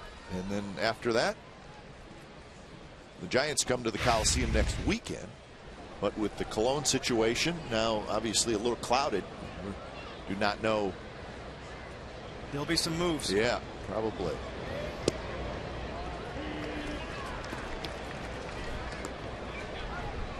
So Denorfia, who has been on base all 3 times. Good time for some action right here from the Padres. They might put him in motion. Could have a hit and run. Venable runs good. Blevins is aware.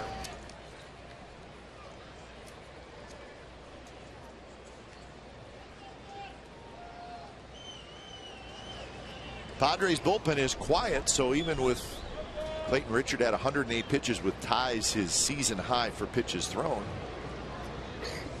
there's no movement down there. He certainly is pitching well. He is in the zone. Yeah. No one's even talking to him. Leave him be. Oh, there you go. The catcher can. But that's it. That's it. Don't anybody else.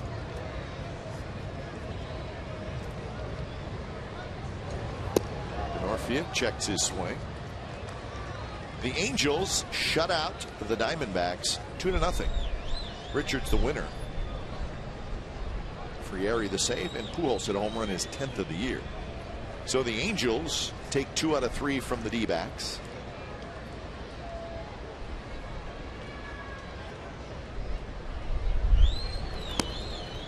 That game in Arlington is now 8-3. Rangers leading the Astros, and it's in the 8th inning.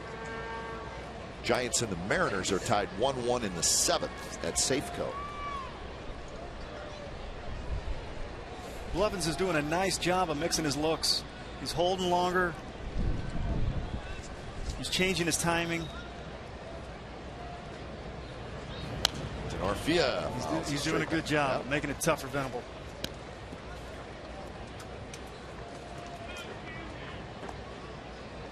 Yankees won their 9th straight today. They sweep the Nationals 4-1. Yankees win it. Nova got his 9th win. So the Yankees, the hottest team in baseball with their 9 wins. They are now 40-25.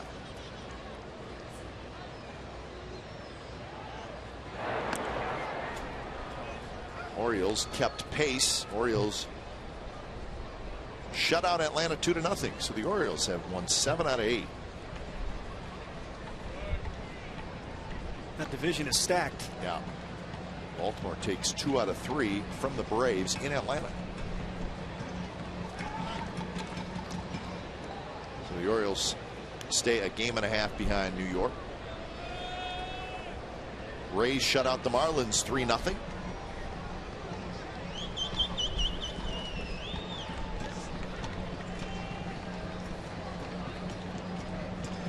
Marlins got just 2 hits. Tough play for Pennington. Throws to Weeks for 1, and that's all they'll get.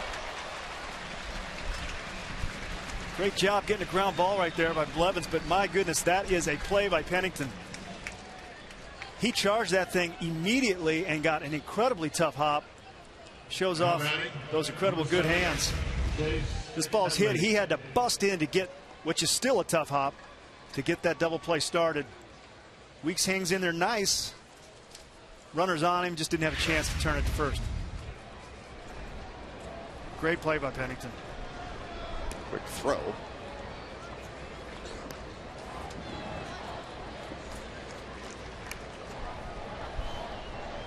So Denorfia will maybe thinking about taking off as well.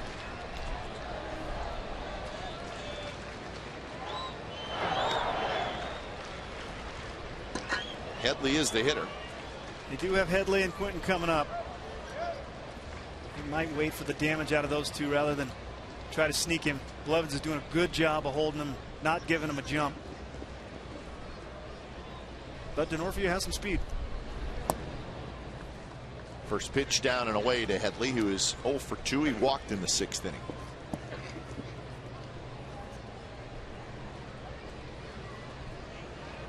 White Sox are leading the Dodgers 1-0 in the 8th inning at Dodger Stadium.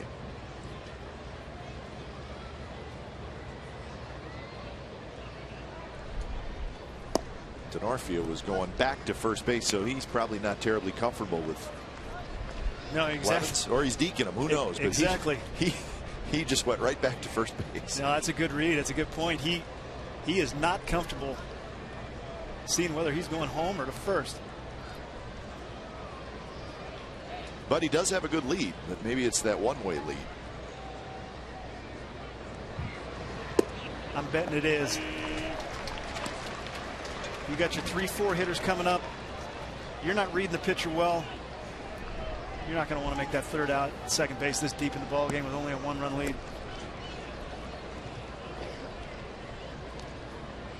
So 2-1 to Headley. Quinton in the on-deck circle. Good swing there. But I mentioned that Rays score where the Marlins were shut out. They were shut out on 1 hit on Friday. They were shut out on 2 hits today, they being the Miami Marlins. Wow, that's tough to do. Yeah, that is tough to do. Some offensive firepower there. Yeah, that's a pretty good lineup the Marlins have.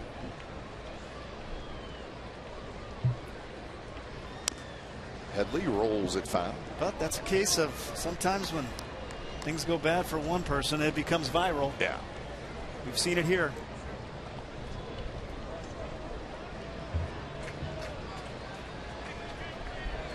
Blue Jays swept the Phillies. Toronto 6, Philadelphia 2. Not a happy group in Philadelphia. It's not the way they wrote it up. No, great training. They have lost 12 out of 15, and the Phillies are now 31-37. Well, they're still only 9.5 back, which is not ridiculous this time of year, but they have 4 teams ahead of them in the National League East. That's the problem. With the team they've got together there in the pitching, they should not be where they are. They should not be where they're at. Pennington dives. He's got it. He flips to Wicks, and that will do it. Sensational play by Cliff Pennington, and what a series he has had. Oh, my. So Richard back to work. Padres leading 1-0.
Way.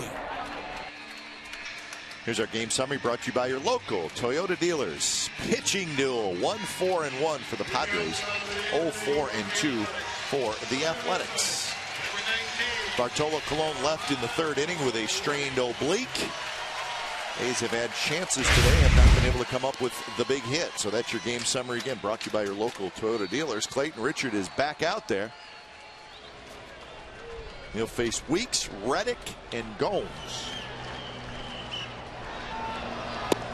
And there's a strike down around the knees, 1-1. Well, that's exactly right. Both pitchers have done amazingly well. Colon started off doing well, and then they handed over to the bullpen, but Richard has kept pace. Weeks bounces it right to 3rd. Headley playing even with the bag. And that's out number 1. Great defense right here wins ball games. Cliff Pennington, who was shaded to the third base side, ranges as far as he possibly can, still has a tough hop to get, and then has to make a backhand flip where he can't even have time to get to his knees, and made it look easy. You can't teach that, folks. That's a talented young man. Having a great series. Reddick rolls one foul. Yeah, we talked about his offense in this series in the open of our show, but let's not forget about his defense, which is pretty darn good all the time.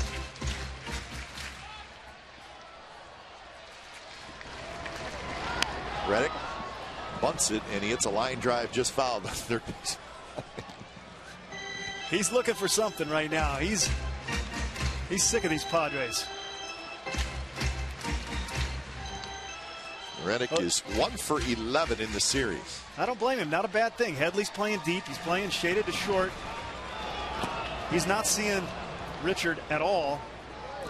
And that's pretty evident by that swing, as he swung at a pitch well out of the strike zone. So you're right. Probably is a good idea. Give it a shot. You're the tying run if you get aboard. It's not a bad idea. I mean, they don't expect it. If he gets it down, it's a base hit. We need a runner. He's not feeling like he's going to drive the ball. He's not seeing it that great. If he can lay it down, get a base runner on, you got Johnny Gomes behind you, you got a chance. That's Gregerson and Street, Houston Street. 2 outs here in the 8th, and here's Gomes, and a very late timeout call by Ted Barrett, the home plate umpire.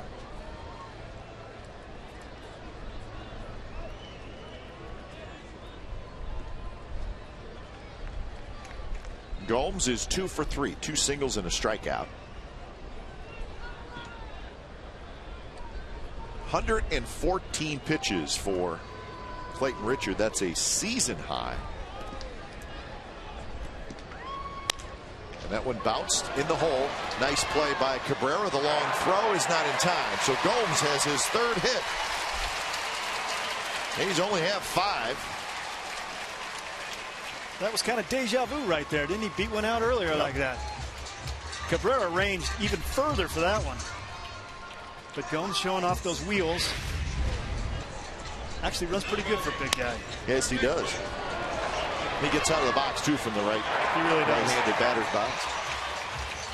Impressive play, nonetheless. Smelling that hit. Telling them, look it, I'm safe. Well, Bud Black's coming out. Well, another ground ball by Richard. Just that one seemed to find a hole. Hit pretty good by Gomes, but he doesn't even seem fatigued. Bud Black has not made the call yet. Gregerson would probably be the guy. He's been warmed up for a while. So what goes on in these conversations, Scott? First baseman usually gets out there, checks it out. You know, it can be a lot of staring at each other sometimes, especially if it's just waiting to get a guy up. He's making the call. There's 2 righties, an Inge and Calgill coming up. He's going to go with, he's had enough. Great game. Well, it's not going to be Gregerson. It's going to be Houston Street. How about that? So Street comes in. Padres 1, A's nothing.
Next televised game will be Tuesday. It'll be the Dodgers in town. Harang and McCarthy, the matchup.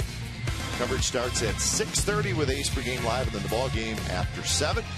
Coverage begins again 6:30. And then, of course, every night you get complete A's coverage on Sportsnet Central, CSNCalifornia.com. So interleague baseball continues with the Dodgers coming to town. When it's time for a change, think Speedy Oil Change and Tune-Up. Your oil change, tune-up, and smog experts. So Houston Street comes in with 2 outs in the bottom of the 8th inning. He's going to face Brandon Inch. Gomes at first. So Street kicks, and the first pitch is off speed that drops in for a strike. Good slider right there. Richard was throwing pretty good, but they opted to go with Streeter, who is absolutely devastating against right-handers. Hitting .091 right now. And with 2 coming up, I can see why they did it. With that slider. Very solid performance from Clayton Richard. 115 pitches. His career high is 118, 116. So he almost got to his career high, but he was very good. He did exactly what he wanted to. Got a lot of ground balls, threw a lot of strikes, let his defense work. He got deep in the game. The A's 0 for 5 with runners in scoring position. They have stranded 7 in 7 innings. So they have had a couple of scoring opportunities, but have not been able to cash in. They've been great all series up to this point. In these tight pitching games, you don't get many of those opportunities. In swings and misses. That's the good pitch from Street. And that's 4 straight sliders.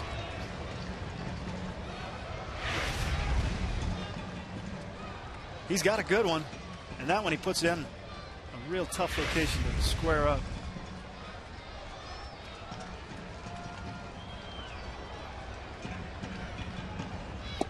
And he got him again. So all sliders, and in strikes out, and that's the 3rd out. So the A's get a hit, and they strand a runner. We're going to the 9th. 1-0 Padres.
Baseball on Comcast Sportsnet California is brought to you by Chevrolet and their award-winning cars, trucks, and crossovers, and by Jack in the Box. Right now at Jack in the Box, you can try the new Chipotle Chicken Club. Make it a combo with fries and a drink.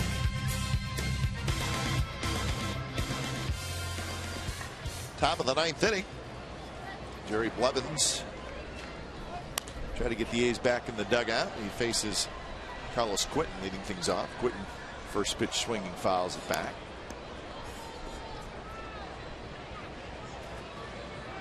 Quinton, Alonso, and Maben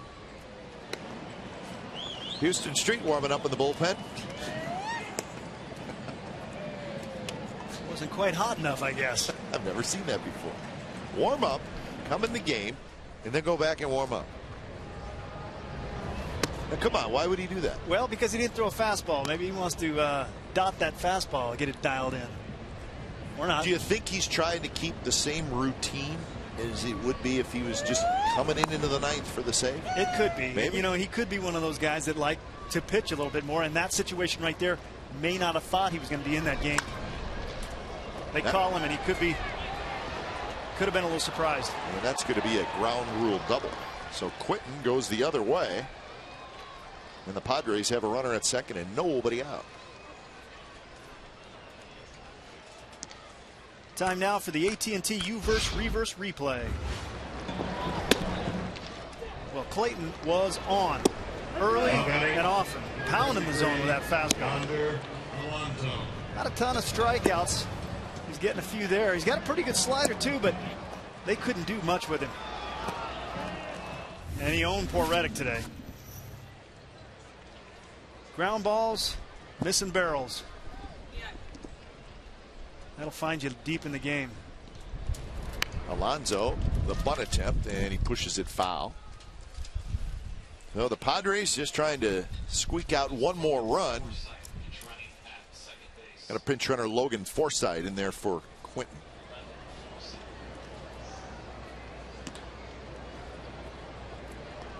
So Logan Forsythe.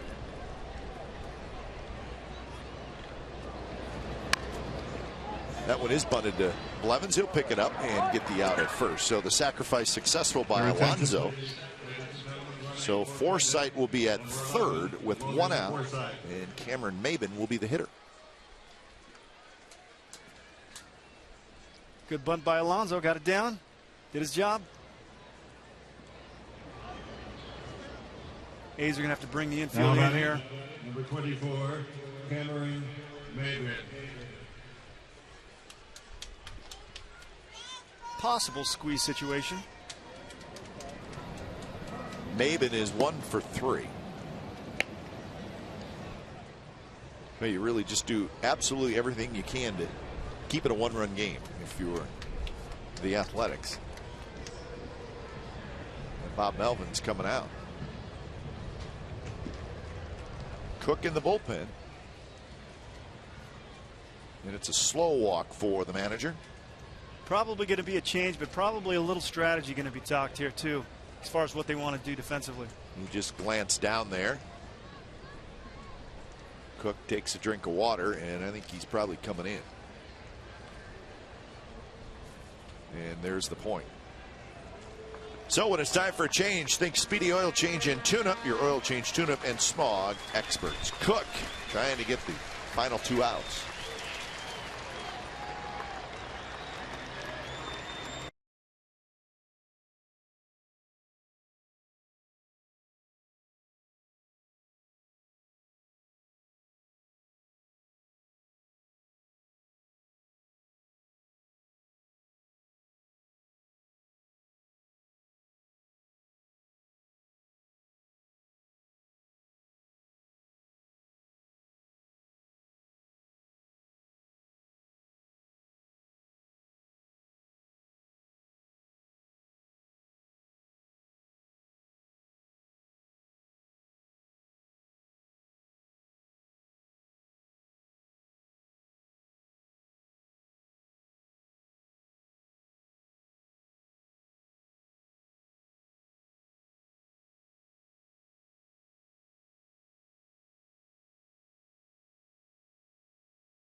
It's this evening.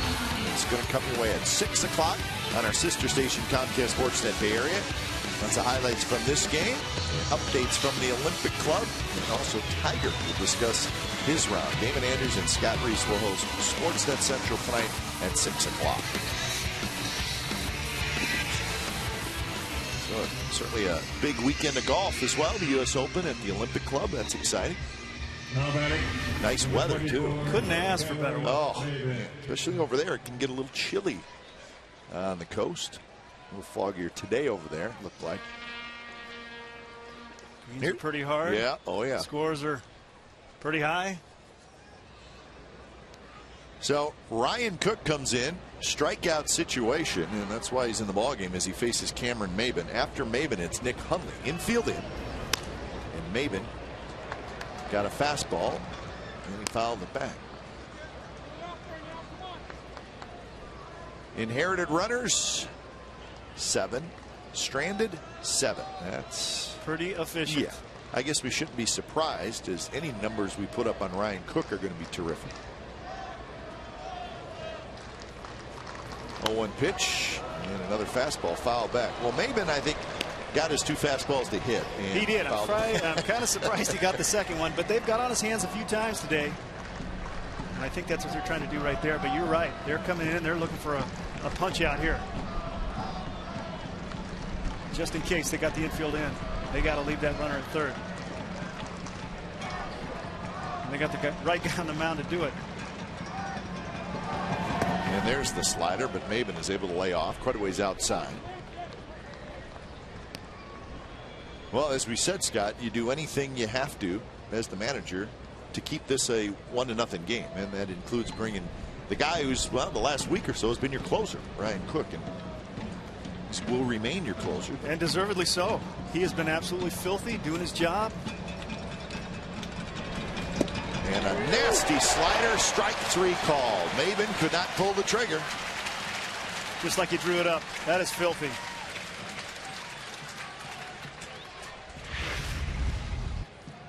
Great sequence by Cookie, and then pretty good pitch over the plate, but it's got such sharp late break.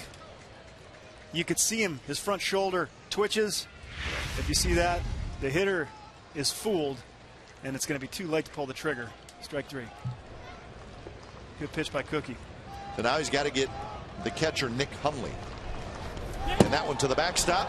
And coming home is the runner. And he is safe. Forsythe got in there. The ball bounced back towards Suzuki, but just not quite quick enough. So that hurts.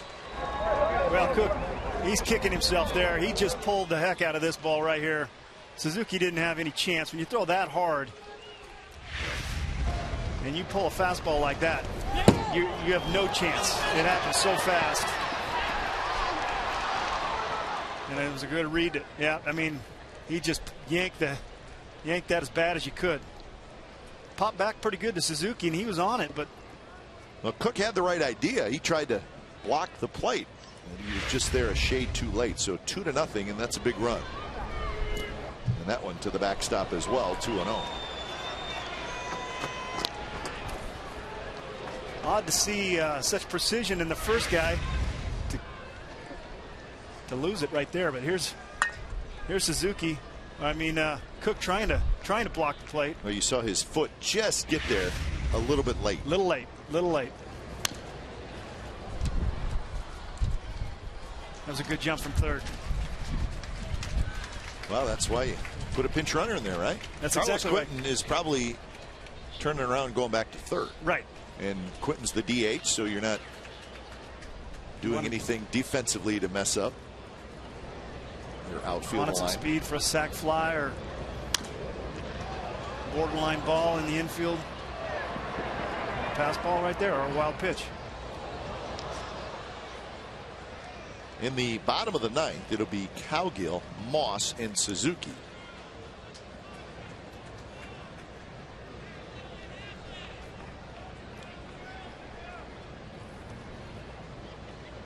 There's some hitters in there that could do it. And there's one of them.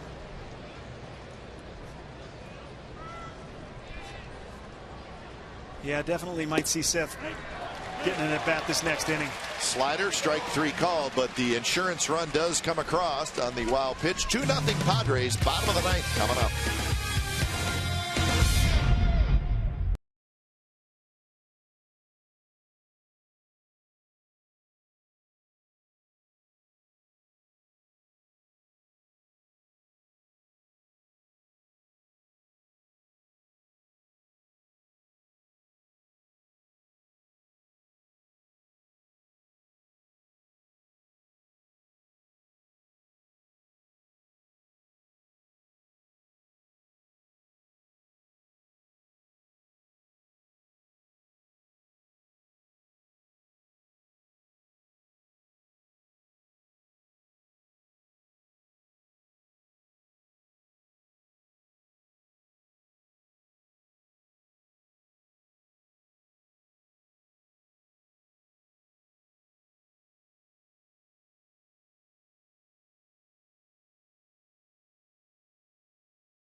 Well, we reached the bottom of the 9th inning. It's the Padres 2 and the A's nothing.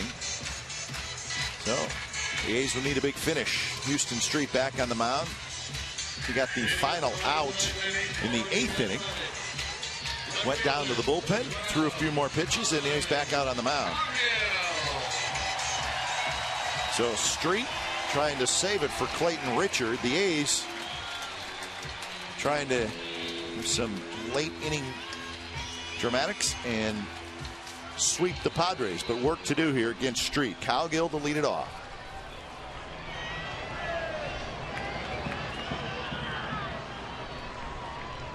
First pitch, and that's in for a strike. There's a fastball.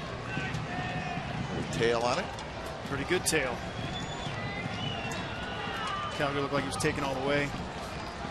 Trying to work a count and get a guy on base. That one bounced over the head of Street. Cabrera charges quickly to first to get the speedy Cowgill, and that's out number 1. Cabrera ended up at first base pretty much after that play. He came a long way, ran right through it. This is a tougher play than it looks. Cowgill busting it right out of the gate. Cabrera throwing a bullet over there. It's a nice play, made it look easy. So Brandon Moss will hit, trying to get aboard.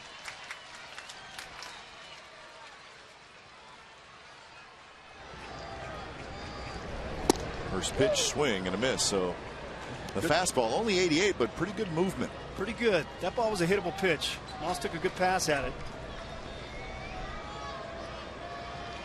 Left-handers definitely hit Street better than righties. Change up. He throws that. Yep. He throws that more to lefties. He'll do a steady diet of mixing that change and that slider, but that is a really good changeup right there. Had the same fade sink that he gets off that fastball. Tough combo. 0-2 pitch to Brandon Moss. Well, the Rangers ended up beating the Astros 9-3, so that's a 3-game sweep. Colby Lewis got the win there. Lefties hit over 100 points higher, but no damage in the way of home runs. Another change. This kind of floats away from that left-handed hitter. Like it's underwater. Yep. Just won't get to you. Suzuki waiting in the on-deck circle. After Suzuki, it would be Pennington, although looks like we have a pinch hitter. Seth Smith has come out into the on-deck circle.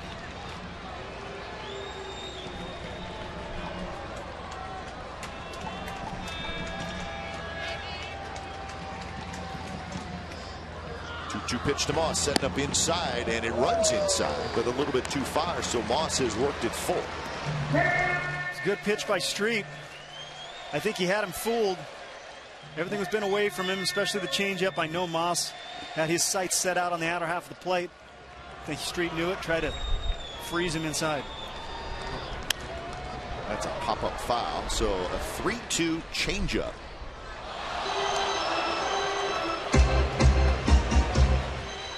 Well, when you don't have a huge fastball, you got to be able to do that in those counts. You can't be predictable in fastball counts, especially if you're going to close games. Street knows it, and that's why he's having success. He's able to do it.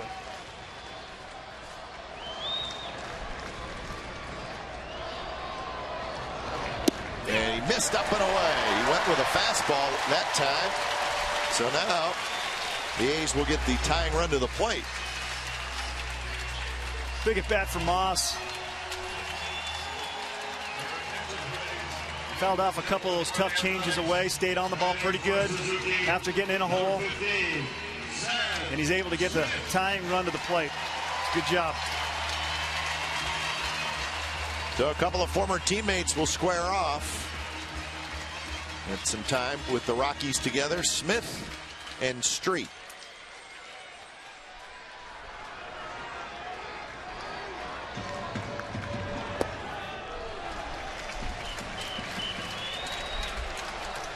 So Kurt Suzuki went 0 for 3 in his at-bats today. I don't know where the advantage goes being ex-teammates. The hitter or the pitcher? What do you think? Knowing each other's weaknesses, strengths, might go both ways.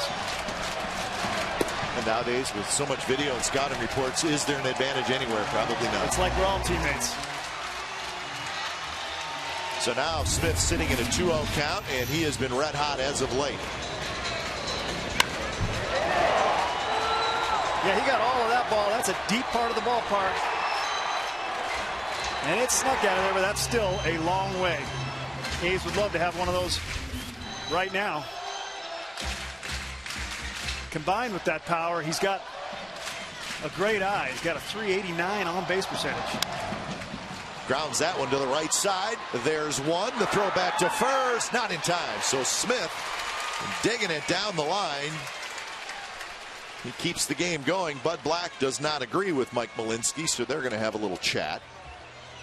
That was pretty close. I'm not so sure they might have got that one right. Lucky for the A's there, I think.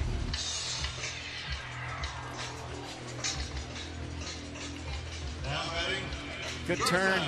Oh, my goodness. Thank you very much. My eyes haven't completely gone. That was a pretty good good step right there, wasn't it? That's a huge play. I mean, that's the end of the game. That's the end of the game. So the A's catch a huge break, and Pennington, who's a hot hitter, is going to get a chance to hit.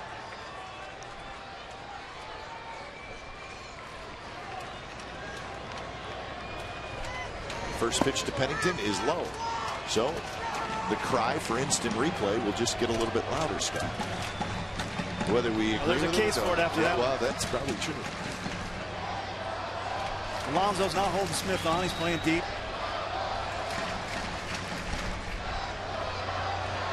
And the runner goes, and the pitch is outside, 2-0, and Smith will go to second base.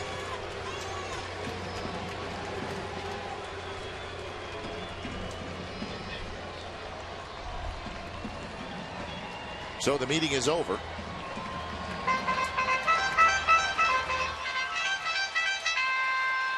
Padres will head home after the game and host the Texas Rangers. A's will have an off day and wait for the Dodgers. 2-0 pitch, high, 3-0. On deck, Coco Crisp.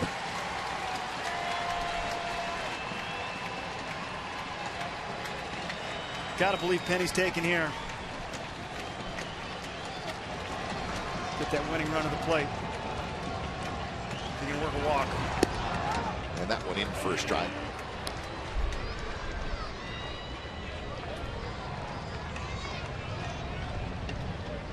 Pennington, 2 strikeouts and a ground out in the ball game.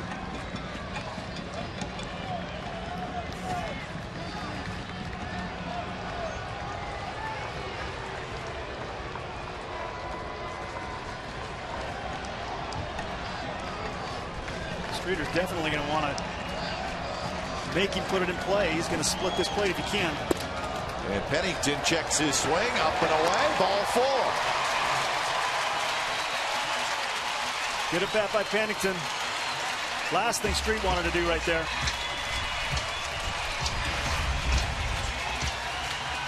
He was going to swing, but he held up nicely. Ball's up and away. And he did definitely. A's got the winning run at the plate now. And a pretty speedy runner at first base.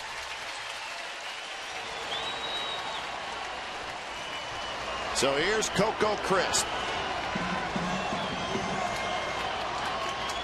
Street is going to keep an eye on Smith at second base, although his run is not the one you'd be worried about if you were Houston Street. It's Cliff Pennington. But if he falls asleep on Smith and gets too big a lead, they'll both take the bags. First pitch to Coco Crisp is a fastball, 88 miles an hour, right there for a strike.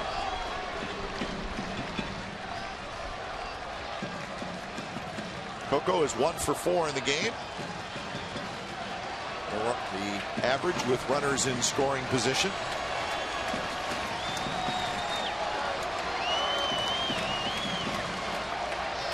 Oh, 1 pitch to Crisp. That changeup that just floats and floats, and it goes outside to Crisp. So the crowd is into it here in the bottom of the 9th inning. A's have the tying runs on the bases with 2 outs.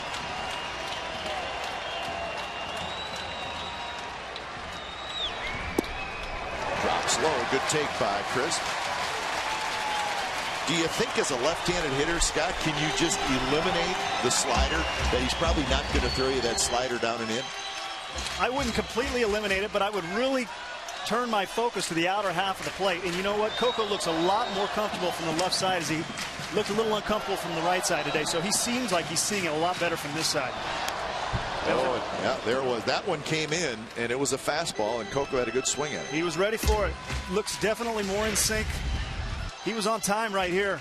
It was inside, and he was trying to end it right there with that hack. Pretty good pass. Cut it in half.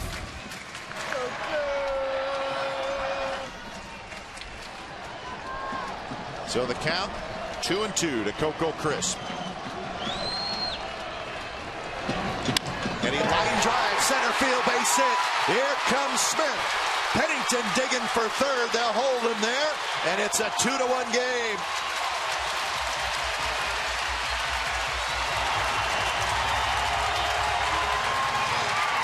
Oh, got a little miscommunication there. Coco almost took second base there while they were getting the ball back.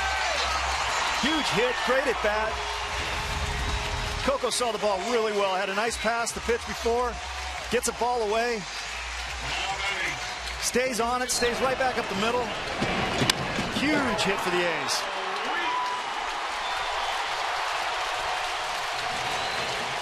And Coco is excited, and why not? He should be. It's Chia Pet Day. Come on. We got the tying run at third base. I'd be excited too.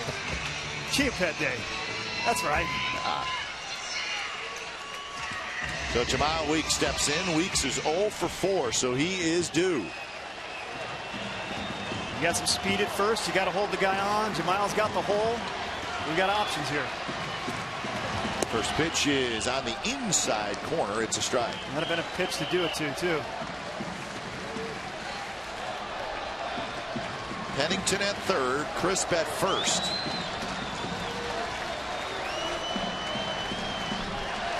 He's probably going to try to hits something on the ground. He's going to probably work away from him like he has. That change in that sinker.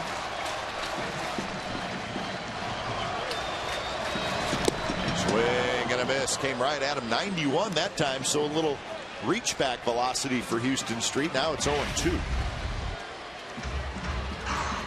Yeah, he didn't mess around hitting a corner there. He reached back and gave it everything he had. Didn't quite have as much sink, but it had a little more velo. Thatcher Gregerson. Double barrel down the Padres pen.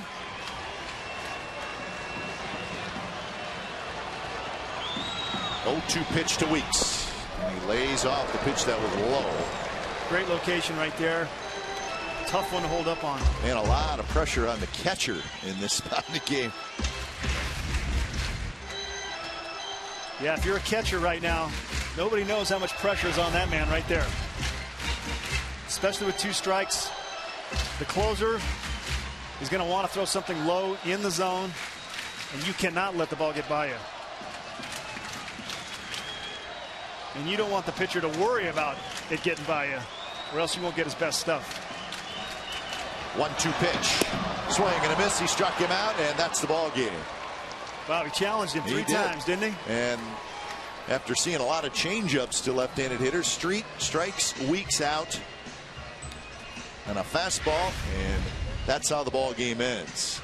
Well, I think he saw that he threw it by him the first time, and he thought, well, I'm going to go right back to it. So the A's get a run in the bottom of the 9th, but they come up short. So that insurance run in the top of the 9th turns out to be huge, and it scored on a wild pitch. Turned out to be the difference. Yep. Turned out to be the difference in a tough pitching battle like that. So the Padres salvaged the final game of this 3-game series. Final score this afternoon on Father's Day: the San Diego Padres 2 and the Oakland Athletics 1. You've been watching A's Baseball on Comcast Sportsnet, part of the NBC Sports Group. Don't go away. A's Post Game Live with Mindy Bach and Greg Cadaret starts right now.